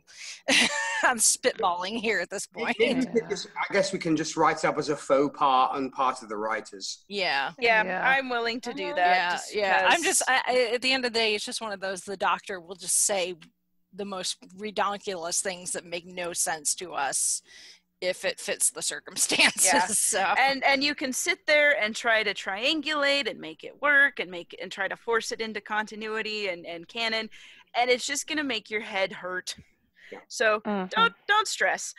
Sit back and enjoy Paul McGann being the 8th Doctor, because oh my gosh, this man is brilliant. Yes. Yes. The best part in this movie. With all its problems, he's definitely the highlight of the film. Yeah. Which, to going into the legacy a little bit, he was so great that when Big Finish was starting to do their thing, they had asked Stephen Moffat to come write for them, and at the time they didn't have Paul McGann doing it, and Stephen Moffat said, well, no, I want to write for the Eighth Doctor because he's the Doctor right now. So he never did it. He never did Big Finish. So, people were enamored with him, even if they weren't enamored. They were enamored with Paul McGann, even if they weren't enamored with the movie as a whole. Well, he definitely got quite a, should we say, an upgrade also in the Big Finish stuff, because in fact... Oh, of course. Yeah. The Chimes of Midnight is one of my favorite Big Finish stories. Yeah, it's a good one. Mm-hmm. Yes. In fact, I actually have kind of a funny story about that. So my husband, one of his favorite TV miniseries is Our Mutual Friend, based on the Dickens novel. And when we were dating, he wanted to show it to me, and so I sat down and watched it. And like in the first couple of scenes, I hear this voice, and I'm like, "Holy crap! The Eighth Doctor is in this!" And he's like, "What?" And so and it gets to it because you hear his voice before you see him, and then it pans around, and it's he's playing. I can't remember the name of the character now, and it's gonna bug me, and Jared's gonna be so mad that I forgot the name of the character. But it's like, oh my gosh, it's the Eighth Doctor with this beautiful mustache. And so it was so weird that that we were doing that, and my husband was like, he hadn't heard any Big Finish at that point, so he's like, oh wow, because he's watched the mini series a lot because it's his favorite, and he's like, well, I need to hear some Big Finish. I don't really know anything about the Eighth Doctor. I mean, he's a big sci-fi guy. He's more Star Trek, but he watches, he'll watch Doctor Who with me. So we were going on a trip, and I put in some Eighth Doctor Big Finish, and now he's just like, oh my gosh, the Eighth Doctor, he needed to have his own series. Like, what is wrong with people? Eugene Rayburn. Thank you. I was having such a brain fart. Yep. I knew the name because we rewatched it recently, but yeah. So my husband, I don't know if he'd seen the TV movie ever, or maybe he saw it once and didn't like it. But once I started having him listen to Big Finish, he was like, yeah, that's amazing. I need to listen to more. I'm like, well, here, I'll be your dealer. Yeah. But that's always just a funny story from, and it all involves Paul McGann. Well, he is fantastic on Big Finish, and to add to the fact of the going forwards, what then happened in canon later on. Here was the first time of our case of hanky panky in the TARDIS. Well, first recorded instance. I'm not convinced Ian and Barbara didn't get up to some shenanigans back in the day. I'm the Doctor with a companion, though. Okay. You got that. That is true. I think folks must have been really shocked at the time, because if you think about it, the Doctor is almost asexual prior to this. He never gets a companion. He might flirt with them, but he never goes further than flirting. He surrounds himself with beautiful women and handsome men, but he never does anything. It always feels like he's more interested in whatever adventure is going on than... it's more like, especially where humans are concerned, he wants to show us the universe, and, maybe or not necessarily always Earthlings, but he wants to show his companions the universe, and it's not really about him. He's just the driver.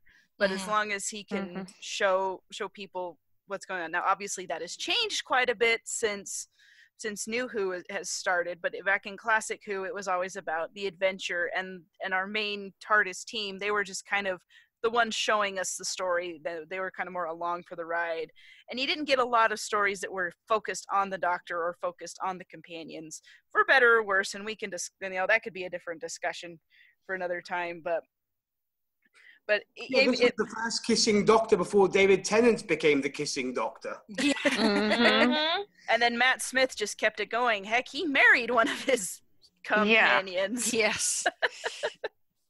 And then he kissed all of them. So he kissed all of them, even Rory. Rory got a big old snog.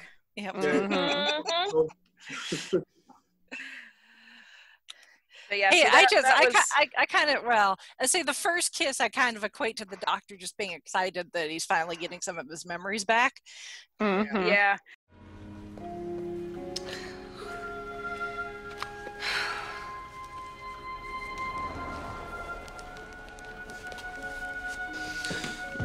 Not bad. But these belong to... Brian? Yep. Keep them. Thank you.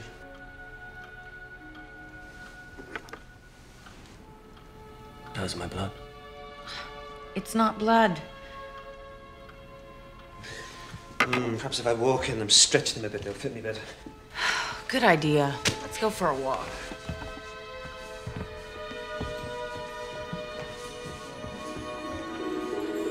Maybe you're the result of some weird genetic experiment. I don't think so. But you have no recollection of family. No. No, wait. I remember I'm with my father. We're lying back in the grass. It's a warm Gallifreyan night. Gallifreyan? Gallifrey! Yes, this must be where I live. Now, where is that? I've never heard of it. What do you remember? A meteor storm. The sky above us was dancing with lights. Purple, green, brilliant yellow. Yes! What? These shoes! They fit perfectly. Yes. But again, it goes back to this being an action adventure sort of movie, and you know, you look at action movies of the 90s. I think of Speed, just kind of off the top of my head. Tom Cruise and Sandra Bullock's character, they're not really romantically involved, but by the end of the movie, they're making out on the tarmac out there, and it's just kind of like that's a trope from those movies. And so the producers are like, yeah, you got to have a kiss. The hero has to kiss the pretty lady. It's Keanu Reeves, not Tom Cruise. Keanu Reeves, sorry. Yeah. It's still the 90s. Yeah. 90s action hero. And honestly, 90s Keanu, I get confused with Tom Cruise all the time. It's one of my failings. But yeah, I mean, it was all about, I mean, as you were saying, Chrissy, it was pretty much, I think, the standard of hero, love interest. The two have to necessarily fall in love or share a kiss, because if not, your audience is not going to be sold. But you know, at the end of the day, it did carry on through New Who. So I'm wondering at the time, the audience, what they must have felt like. The Doctor doesn't kiss companions, you know? Yeah, I remember that being a big... remember seeing that when I was getting into Doctor Who and looking up the TV movie. And honestly, I'm trying to think if before I watched the TV movie, if I'd ever heard anything positive about it. I'd heard the Doctor was good, but everything else was just terrible. And I was like almost afraid to look it up and watch it. It really wasn't until Traveling the Vortex had their review of the TV movie when it came out, when we got the DVD here, that I'd actually heard anybody say anything nice about the movie as a whole. It's not a bad movie, but yeah. Yeah. I mean, other than Paul's wig. Yeah. Well, yeah, the wig. Poor Paul and the hair, mind you. Yeah, I mean, he hated that wig, and so do we. Well, I look at it because I have naturally curly hair, and when I get up in the morning, my hair looks frizzy like that, and it drives me crazy. I cannot relax until I've combed my hair and pulled it back and gotten it to where it's not a big boofy thing. Right. And then hopefully there's no humidity, because if that hits, you're on luck. Yeah. That's why I live in the desert. We don't have humidity very much. You're lucky. Thankfully, by the time Paul got to come back in 2013, he was able to get a haircut. Yes. And a costume upgrade. Yes. Yeah. But that was the thing, is the reason that he had to wear that wig is because when he was cast, the producers, they had seen him in some period drama, and I can't remember which one it was, where he'd had long hair and it was his own hair. But by the time he came on set, to do Doctor Who, they were like, well, why isn't your hair long? It's like, well, I cut it. That was for that production. And they're like, no, you got to have the long hair because they had to have the whole the Lord Byron look. And so that's why he had the wig. is because the producers liked it when he was in that other show that he'd been in. Yeah, I don't know what it is. He'd done some period things. He did TV movie of Catherine the Great in '95, and then he did Three Musketeers. And he's done a lot of period drama, which you're British. That's what you do. Yeah. Uh-huh. And he does it very well. It's just it's kind of Doctor Who's kind of his oddball thing. And then with Nail and I is the other one that he's done, that he's known for. Yeah. But mostly he's done period drama, and he fits very well into that genre. It's just with Doctor Who is kind of his the odd one out. Yeah. But he loves it. Well, I mean, it's great. I mean, but to throw a question out to you ladies in this case, did you guys actually like Daphne Ashbrook as a companion? I thought she was good. I liked have her. Any problems with her. Yeah, I mean, yes, her character is American. It's different than a British character, but Tegan is Australian. She's going to be different than someone from. Well, Perry's supposed to be American. Well, Perry's supposed to be, but she really wasn't. But no, Daphne Ashbrook Grace, I thought she was good. Mm-hmm. Because there's that scene after the climax, and they roll back time, and the Doctor's there's that scene with Grace and Chang Li. They're in the TARDIS, and you kind of feel like, okay, this is the jumping off point. They're going to be companions. They're going to go on adventures. This is the moment. And obviously it didn't happen. And I'm like, I feel like we could have that could have been a great team TARDIS, that we would have had a lot of fun with that if that series had happened, or if Big Finish could get the rights to those characters, because the licensing is really a mess with the TV movie. Because it's not Fox, it's Universal that has the rights to Grace, and I'm assuming Chang Li is as well, which is why when Paul came back for the night of the Doctor, when he rattles off all of his companions and makes Big Finish canon, that Grace is not mentioned because they don't have the rights to that character. Mm-hmm. Yeah, but it just kind of feels like they could have had some really great stories, and we could have gotten to know these characters and fleshed them out a little bit more if they'd gotten the chance. And so that's right. Yeah, I feel like that's a missed opportunity, but at the same time, if that show had gone to series, we wouldn't have New Who. It's a lot of wibbly wobbly that stuff. I mean, she is kind of the American version of Liz Shaw, I found, because it was since Liz Shaw, we hadn't had a mind that could be on par with the Doctor. We had Ace, we'd had Tegan, etc., but none that was a scientist, as it were. Mm-hmm. I thought that was a great callback almost to Liz Shaw, because she was the only one who kind of almost put the Doctor in his place. God, yeah. Oh, wow. Nick, I love that idea. I had never thought of it before, but yeah, she's a doctor, she's a medical doctor, and she even shows in the movie when her superior is, she's trying to argue with her superior that the X-ray, there's something wrong with the X-rays, and she quits her job because he wants to cover this up.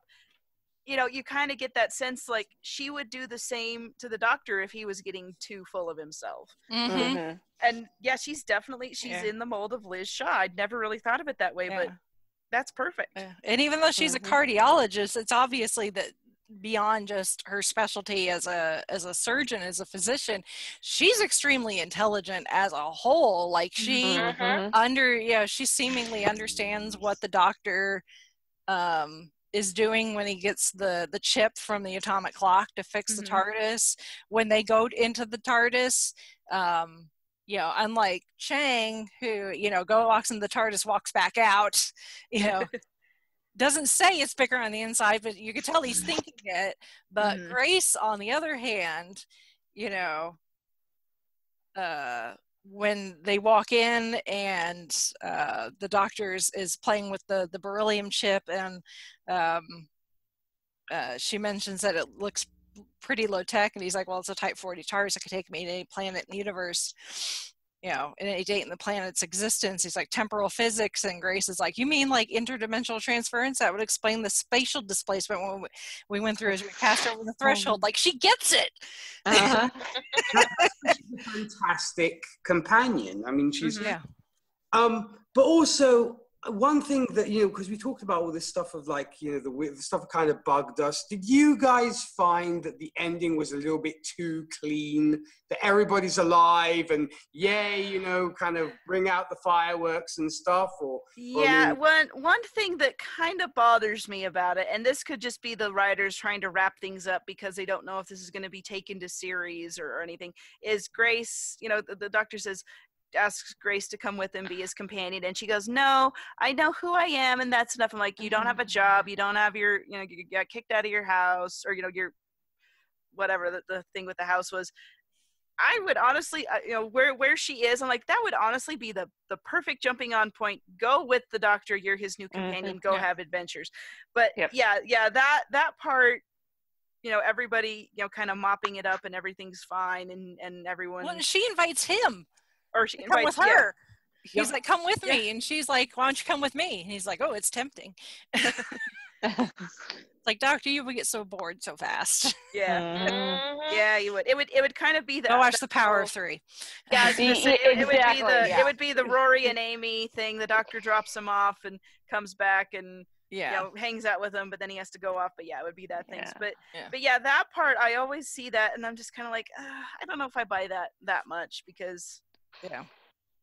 But the death scenes as well, I mean, did you guys find it was a little bit odd that, you know, the kind of this energy comes out and they're alive again kind of thing? I mean, it is a little fairy tale, a little happily ever after kind of a thing. I think it fits nicely for what they were going for as a backdoor pilot, as them, you know, wanting to take this make this into a new series. If it would just have been its own, like, another episode in a season of Doctor Who, it would have been really weird. But then it also, again, that climax is just so bonkers. Yeah. Everything about that is just, okay, you could have done that so much better and a little, you know, a little more believable. I guess I was going to say cleaner, but I was like, nah, more believable. With everybody living and stuff, and not having it be, oh, I'm in trouble, now I'm rescued, oh, I'm in trouble again, now I'm rescued, you know, going back and forth that way. So that one, the climax really needed to be tightened up and have some people say, or have somebody say, no, that's not going to work, that's too much, this, you know. So, but I think that's a failing of the climax just being way too over the top. Because had it been a regular episode, you know, it could have been almost like the death of Adric, where there's a count of what the Doctor does, you know, and it would have almost had more meaning. But I mean, I suppose, I guess it's very predictable. But you know, that's why I always was. I mean, it's horrible to say, but I was almost hoping in like a death of Adric situation where there is accountability for what the Doctor does and what he gets in. And if if it had been another episode where we had several adventures with Grace and Chang or gotten to know these characters, I think they would have done something like that. So that's why I'm thinking this kind of climax is more for in this TV series is more for established characters rather than this is the first time we've met them and we're going to put them in danger and possibly kill them off. And if we kill them off, we're really going to make people mad. So I think, I kind of feel like, again, the story, it needed to be tightened up, and it also it's more of a finale sort of episode and not something that you want to start off with, I feel like.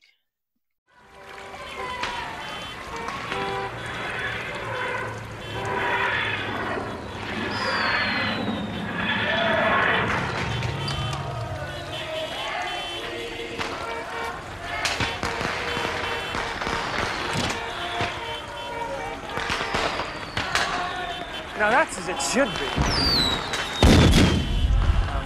Your things. My sonic screwdriver, thank you. And, these two. Please keep. Really? Yes, really. I better go before you change your mind. Lee! Next Christmas, take a vacation.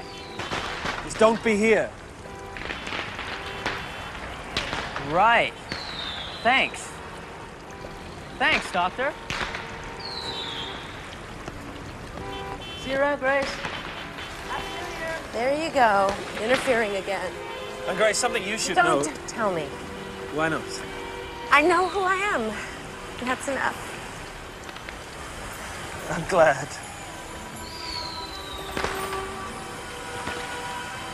Come with me. You come with me. Me come with you. Yes. Me come with you.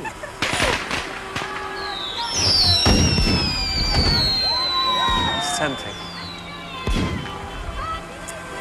I'm gonna miss you. How can you miss me? I'm easy to find. I'm the guy with two hearts, remember? That's not what I meant.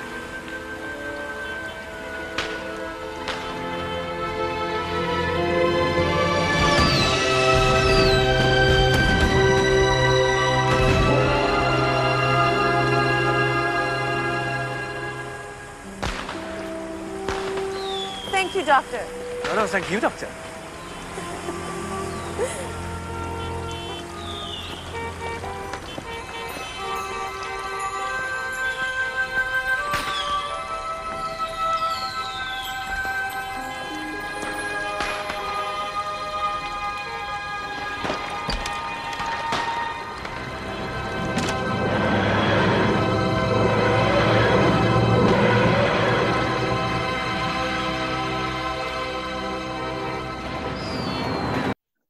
That's my thought on it anyway.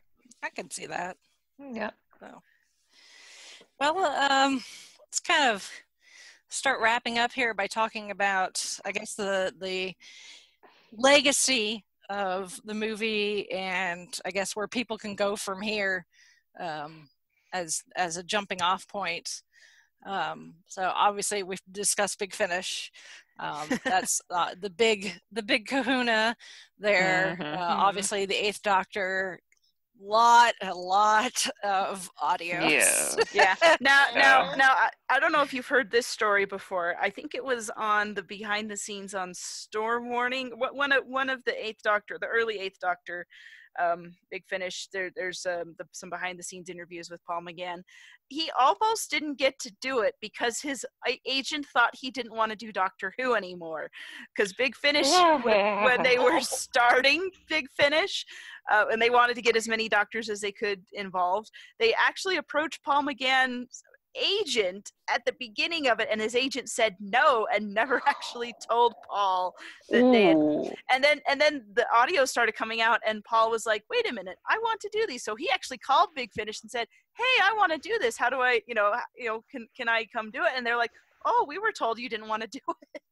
I don't know what he got a new agent. I don't know what happened after that. I just know what Paul said in that interview. Yeah. Which it always cracks me up that I'm like, we almost didn't get the Eighth Doctor, which would have been a tragedy given how great his run has been, even up until even to this day. They're still doing them. Well, and the Eighth Doctor, specifically in Big Finish, is I mean, they're all good, but he's interesting compared to the other Doctors because he is, well, obviously now Big Finish is changing the way they do things, but with the main range as we know it, he's part of the main range, but then he's also got Divergent Universe. Yeah, well, like a whole big series in Divergent Universe. He's part of the main range to a point, and then they spun him off into his own thing. So he hasn't been part of the main range for quite some time, but he's always been doing all the box sets and things like that. And anytime there's a multi-Doctor story, he gets brought into it. Light at the end and all those fun things. So he's always there. Yeah. And it's fun listening to him talk about it, because if you've ever heard Paul McGann talk, and he came to Salt Lake Comic-Con several years ago, and it was same year Colin Baker was here, so they had a whole big panel, and he's kind of a little soft spoken and a little more kind of got more of a quieter personality. Yes. but when he talks about Big Finish and talks about being Doctor Who, you can just tell that he just kind of lights up, and this is one of his favorite things to do. Even though when you first meet him, you think he might be a little too. Maybe this is why his agent thought he didn't want to do Big Finish, Doctor Who and for Big Finish, is that he just kind of has that personality that you're not really sure what he's gonna do or what he's gonna say, but he's just, you talk Doctor Who with him, and he just lightens up. It brightens up, and I'm like, you're adorable. Yeah, he is. He is a very soft-spoken, especially if you see him at an event where there's other doctors. Like I saw and met him at Chicago TARDIS year the 50th, and because it was the year of the 50th, they went, go big or go home. So they had Paul there, they had Daphne there, so I've got to meet both of them. But then they had Peter Davison and Colin Baker as well, and so you get Paul and you get someone like Colin Baker in the same room. Like Colin's just larger than life, so him compared to Paul, it's like Paul is just very, he's very, he kind of feels like he could belong in like Byronic, like he could just live there, like some sort of like, Regency era, he'd fit right in. Oh yeah. Very, very calm. Hence why he's done so many period dramas. Yes. It's like you were born to do this, man. Downtown Abbey. Yeah. Yeah. Yes. They need, if they do another Downton Abbey movie, he needs yes. to.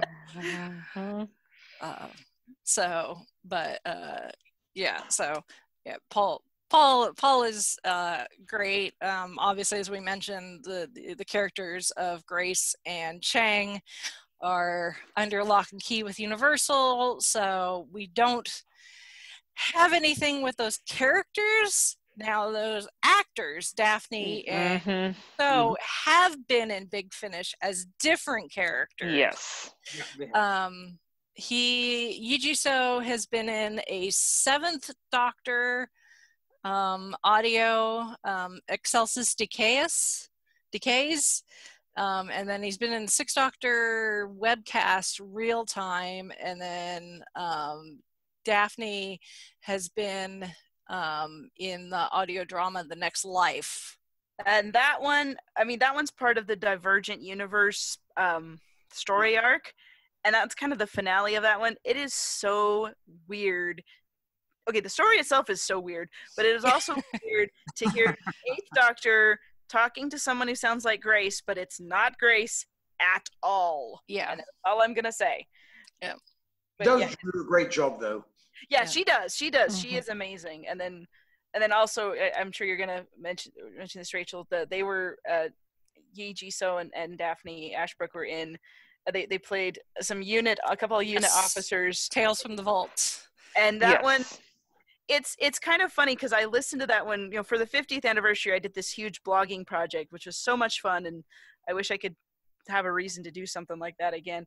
And I did a review of a bunch of different things, and one of those, and this was one of them that I picked. And as I was listening to it, I just keep thinking, you know what? In my head, this is Grace and Chang, and somehow Unit got a hold of them, and they, because Grace doesn't have a job, she gets a job with Unit all of a sudden. Chang Li, he needs a job too, so he needs something to do. So yeah, these two, they're Grace and Chang Li, and nobody can convince me otherwise. Yeah. even though officially they have to be these other names because of licensing issues, but no, they're Grace, and they just have taken on new identities to themselves. The unit protection agency, kind of like WITSEC.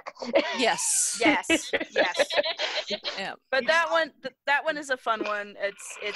And it also has those two as the unit officers, and then they have some interactions with some older companions of the Doctors, and it's a fun one. It's one I really like. It's definitely a great one indeed. And actually, that whole kind of creating your own universe thing is fantastic, because we actually had a theory on the Happiness and Darkness podcast about Lestrade from the Sherlock TV show previously being the detective in V for Vendetta. He was actually a detective there, then he changed his name to Vendetta. Nice. I like it. Give us enough time and the internet do some research, we can retcon anything. I know. We're gonna make everything work. Yes. And then speaking of which, the master, Eric Roberts' master specifically, is also in Big Finish, which some people may be like, well, he died, didn't he? You know, he was just a one-off, and it's like, no, he's not. And again, it depends on kind of what extended media you consume, but the overarching theory, because I have not listened to any of the master stuff with Eric Roberts and Big Finish yet, but the overarching theory is that the master that we last saw in the TV series was played by Anthony Ainley. He does not fulfill his bargain with the Time Lords in the Five Doctors, or what I like to call the Five-ish Doctors. So he does not get that new regeneration cycle. But in fact, he, according to, I don't know if it's a novel, I think, he actually loses the body that he's in, because if you remember, that's not even a regeneration. He stole that body. From it's a Traconite body. But he does eventually get that back. What happens after survival is up for debate. The version of the master that gets executed by the Daleks that kicks off the start of the movie is not Ainsley's master. It's a version of the master, but it's not that body. According to the novel The Eight Doctors, at some point the master was aware that he's like, you know, I'm in this borrowed body, I don't have any more regenerations, I'm kind of screwed here, I got to do something. So being the master that he is, he kind of actually pulls a Ronnie in a way, and starts experimenting on these creatures called deathworm morphants, which are a symbiotic creature that's supposed to help you survive beyond death. Apparently these creatures were created by the Morgs and are supposed to be supposedly found on Skaro, of all places. And the master experimented on a batch of them that he managed to get his hands on, and the one that worked with his experiments, he swallowed it so that he could live, quote unquote, beyond his execution when he goes to Skaro to be executed by the Daleks. Obviously, that body that's played by Eric Roberts, he falls into the Eye of Harmony. That some essence of the master survives within the TARDIS for a time, and gets into trouble as best he can while essentially, quote unquote, living inside the TARDIS.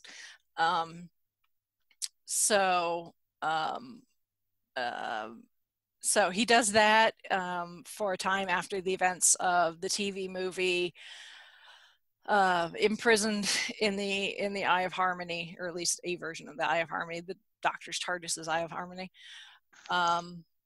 And at some point, the eye tries to break him down, what's left of him, but he is able to essentially, he ends up stranded in the vortex and goes through a whole bunch of things. That there's some audios that somewhat get into it, which I think includes some of the new audios that we're getting with the multiple masters, including Michelle Gomez and all that. So But at some point, his essence is able to escape, and he ends up chameleon arching himself into a infant and goes off to Utopia. And that's how we end up with the Derek Jacobi chameleon arched master. Well, so they wrote themselves, the Doctor Who continuity wrote themselves into a corner. Big Finish wrote them out. Yes. Kind of. Yeah. So again, Big Finish, if you want to try and figure out how exactly they're continuing on with Eric Roberts as a version of the Master, Big Finish is your jam. So they somehow they managed to do it. Those brilliant. Yeah, people. I was excited, when they were all like, oh yeah, we're going to be doing stuff with more versions of the Master, because obviously Delgado and Ainley are no longer with us, so they've had other people playing versions of the Master. But then when Big Finish started making these announcements, they're like, oh yeah, we're going to do like a multi-Master story, and we're going to get Michelle Gomez and blah, blah, blah, and they're like, and we got Eric Roberts, and all of us were like, wait, what? Especially because we've heard a few horror stories about him at conventions, although apparently he's gotten better, so yeah. You know what? Apparently for a while there, he kind of went the Christopher Eccleston route. Well, kind of. Not really, but I mean, he came worse. to him, but he was. There's a difference between not going to the conventions and going, but being kind of a jerk. Yeah. But apparently he's gotten better, so you know what? I'll give him the benefit of the doubt. Also, I want to hear him in Big Finish because this sounds. I think I have the River Song one queued up somewhere. I'm still working on getting through all those, but yeah, when I heard he was going to be back with Big Finish, I'm like, wow, how much are they paying him? Yeah, really. Or maybe he's like kind of come around to like, you know what, I'll do this for fun. Yeah, well, Masterful is definitely something that I'm really looking forward to. I mean, it's like kind of the Infinity War of Big Finish. I mean, I can't wait for that. Yeah. So, and of course the movie itself, it is available on DVD. It's kind of hard to get your hands on, and it's kind of pricey. Yeah. So it has been released on Blu-ray, which is, compared to actually to the DVD, is cheaper. Yeah.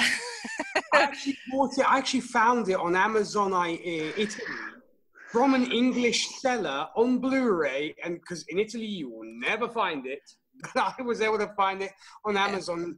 Some kind soul in the UK was selling them, and yeah, I picked it up on Blu-ray. And it's true, Rachel. It's so weird that it's cheaper on Blu-ray than it is on DVD. Yeah. Well, and it's interesting because depending on what you can get your hands on, you may or may not actually get a slightly different version of the film.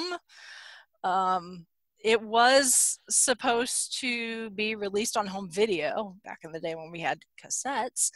But in the UK, they already had the home video release scheduled, but the British Board of Film Classification required them to have the same cuts as the UK broadcast version. Because when it aired in the UK, it was before 9 p.m., which is kind of their cutoff for what's appropriate for all ages versus the kids should be in bed and shouldn't be watching TV any longer. So the broadcast in the UK, the Seventh Doctor's death on the operating table was trimmed down, including that final scream. Chang Lee's gang friends, them getting gunned down, was actually completely cut out. So it appears that they just vanished into thin air. They're there and then they're not. Yeah. When BBC America showed it again during the 50th anniversary, Doctors Revisited, they actually showed that version, the cut version. So when it was going to be released on home video, they wanted that cut. So they had to delay the release on home video Then in 97 in Hong Kong, exclusively in Hong Kong, they released a laserdisc version. Wow. There was an unedited version released on DVD in the UK in 2001, and it was titled as Doctor Who the Movie. That was re-released in 2007 as a limited edition with an alternate cover, but the content's not any different. But that was part of a series of classic series re-releases. There are edited and unedited versions that have been released in countries such as Australia and New Zealand. The 2010 DVD box set Revisitations contains the movie with special edition DVD features, including commentary with Paul McGann, Sylvester McCoy, documentary on the time between the film and the series cancellation in '89, a documentary on the 7 years it took to get the film made, a documentary on the Eighth Doctor's comic strip adventures, a documentary on the media reaction to the Eighth Doctor, a documentary on ties with Blue Peter and Doctor Who, as well as the original features, including the original commentary with Jeffrey Sachs. But because of licensing issues, no VHS release of the film ever occurred in the US or North America. For more than a decade, no DVD release occurred. And then in 2010, they announced an updated version will be released in North America following negotiations with Universal. And then the North American DVD release is a 2-disc Doctor Who the Movie Special Edition, was announced to be released on the 8th of February 2011. And then it was released on DVD again as part of the Doctors Revisited box set. And then, there's a 2-disc Blu-ray set in Region 2 that was released in 2016. That footage has not been rescanned from the original film negatives. Instead, it's been upscaled. Huh. So that must be the copy that I end up buying. Maybe. I reckon, yeah. Yeah. So depending on what you have, and when you bought it and what country you're in, you may have a slightly different version. Yeah. It's like Star Wars. Yeah. Well, and I'm like even looking on, because I was like curious, like, is it on iTunes? Like, can't even find it on iTunes. It's not even on BritBox. Not on BritBox. Yeah, any Amazon streaming, it's not there. So if you, it's because of all of the. I think it's because of all the licensing. So if you were lucky in the U.S., lucky enough to get the DVD when it first came out, or the Doctors Revisited, because the Eighth Doctor one is in there. Yeah. Then hang on to that for all it's worth, because. American Amazon, you can buy the DVD, the basic DVD. They've got it listed for like $26, $27. They've got the special edition DVD. It's $50. Yeah. And then the Blu-ray is $18. Yeah, but that Blu-ray doesn't play on North American. So. Oh, yes, true. You guys have that issue. I know. Yeah. Yeah, we're in a different region, so it stinks. Yeah. So in this era of a new Justice League cut and a new Suicide Squad cut, do we want a new Doctor Who cut? I'd just be happy with a decent resolution. Yeah. I think in the US. I think it's one of those. I'm like, you know what? It's there. Don't touch it. It's kind of a historical artifact, maybe call it.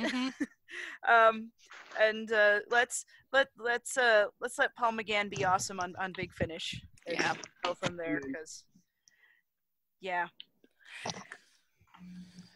But that's the TV movie. Oh, and also because I'm searching on Amazon because I was curious, they're actually doing a re-release. Okay, I'm not quite sure if this is the novelization or if it's a different one. They're releasing the TV movie as a Target novelization out, I guess, in July for 2021. Oh, okay.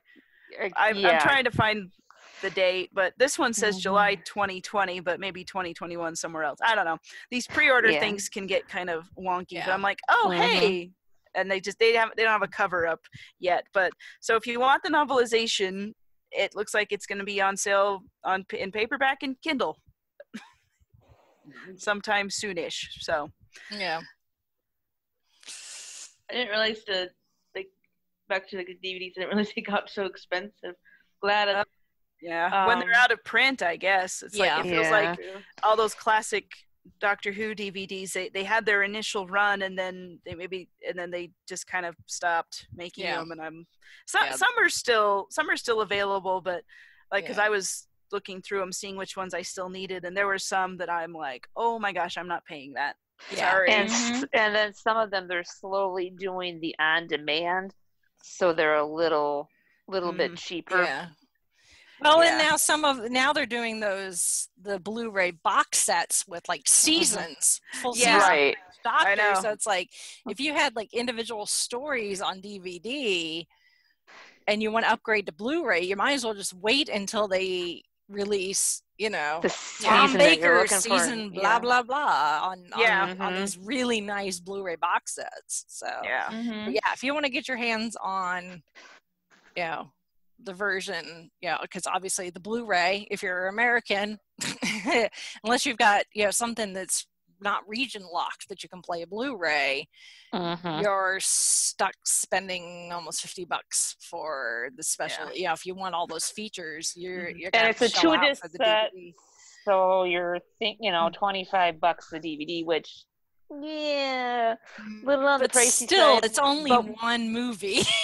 True. It came to the point with those diehard. DVDs. It came to the point with those DVDs where you weren't necessarily buying the episodes, but you were buying all those documentaries and extra features. The bonus features. Because they did some amazing documentaries on those things, and I'm like, I do not begrudge myself all those DVDs, even though my husband looks at them like, you really like Doctor Who, don't you? I'm like, he likes it too. He just he ribs me for it a little bit. And I'm like, well, you've got a ton of D&D minis, so.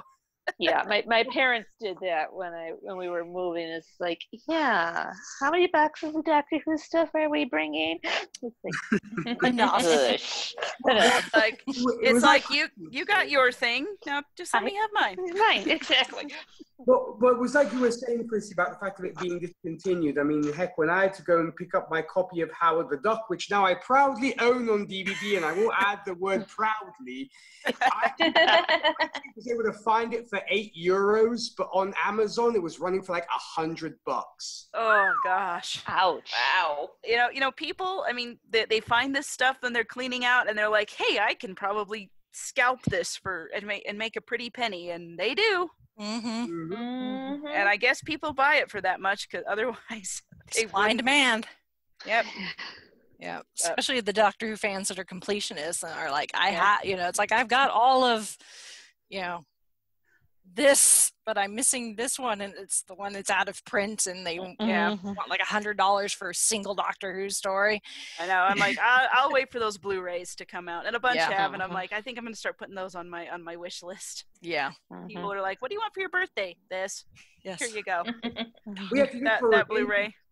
If you look for Revenge of the Cybermen, the Tom Baker episode, on eBay, it's going for insane amounts of money. Oh, I believe it. Oh, gosh, I believe it. Oh. Well, any more thoughts about the Doctor Who TV movie? We love Paul McGann. Yes. And Sylvester McCoy. Yeah. And Daphne Ashbrook's great too. So Gigi. So you guys are all wonderful. Thanks for coming back and doing Big Finish. Eric Roberts, the jury's still out. Yeah. I think he's coming around. I think he's redeeming himself. Yeah. But yeah. Well, if any of our listeners want to chime in on what they think of the TV movie, the movie itself, it's the lead up to it, its legacy, any thoughts you might have, send us an email, will ya? Our email address is fiveishfangirls@gmail.com. You can also go to our website, which is thefiveishfangirls.com, and find links to all of our social media. We're on Facebook, Instagram. We have a YouTube channel. You can download us on Apple Podcasts, on Google Play. Stitcher, and on Spotify. And wherever you find podcasts, there we are. And if you feel so inclined, you can help support the show, keeping us on your coming out to you on the interwebs, as it were. We have a Patreon, and we thank all of our Patreon supporters for their support there. We also have a merchandise shop. We've got some new designs. If you've been following our D&D campaign, we keep coming up with funny in-jokes. Yeah, and Rachel's sitting there going like, "That one's going on a sticker." Yeah. I got it.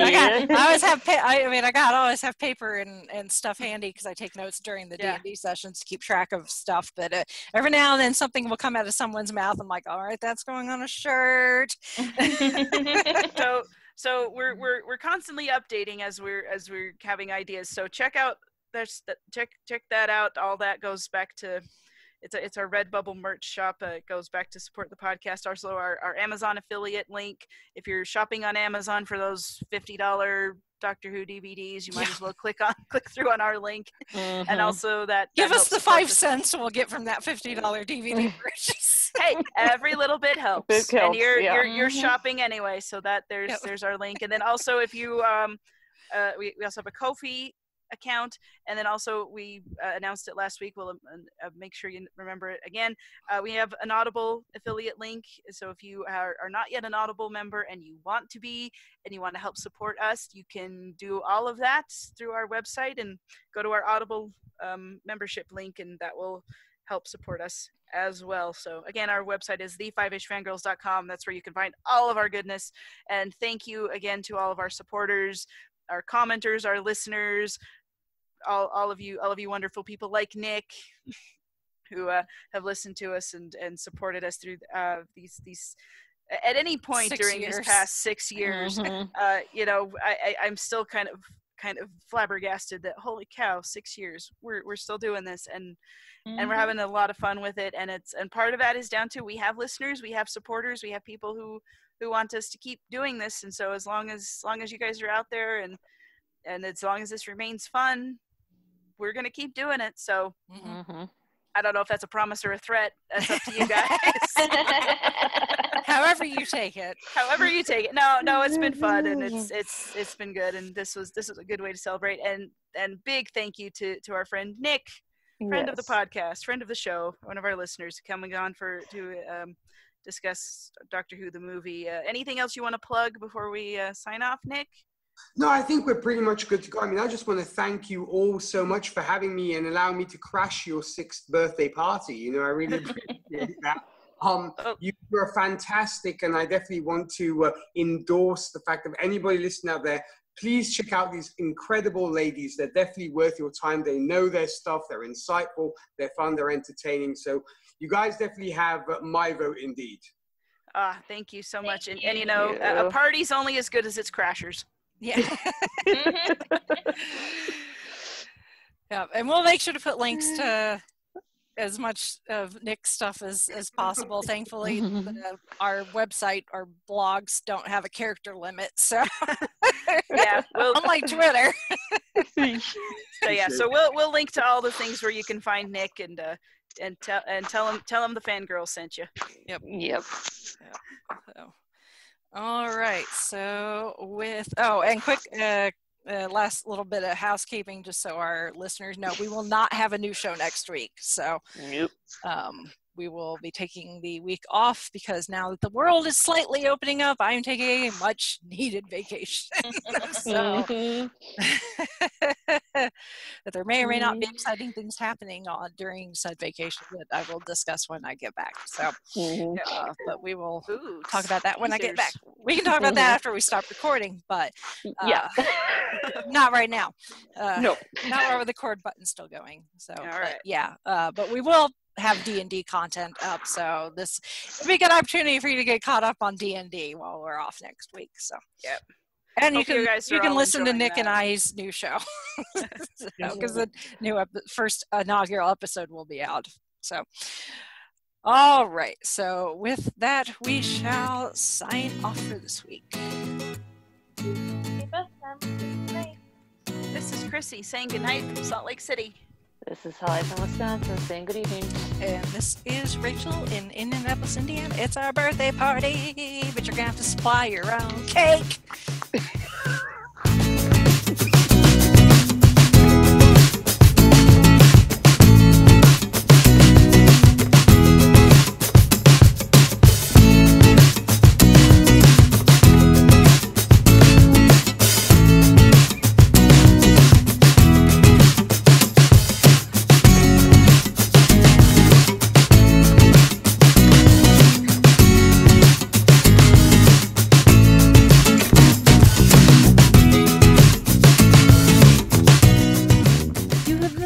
To the Five-ish Fangirls podcast.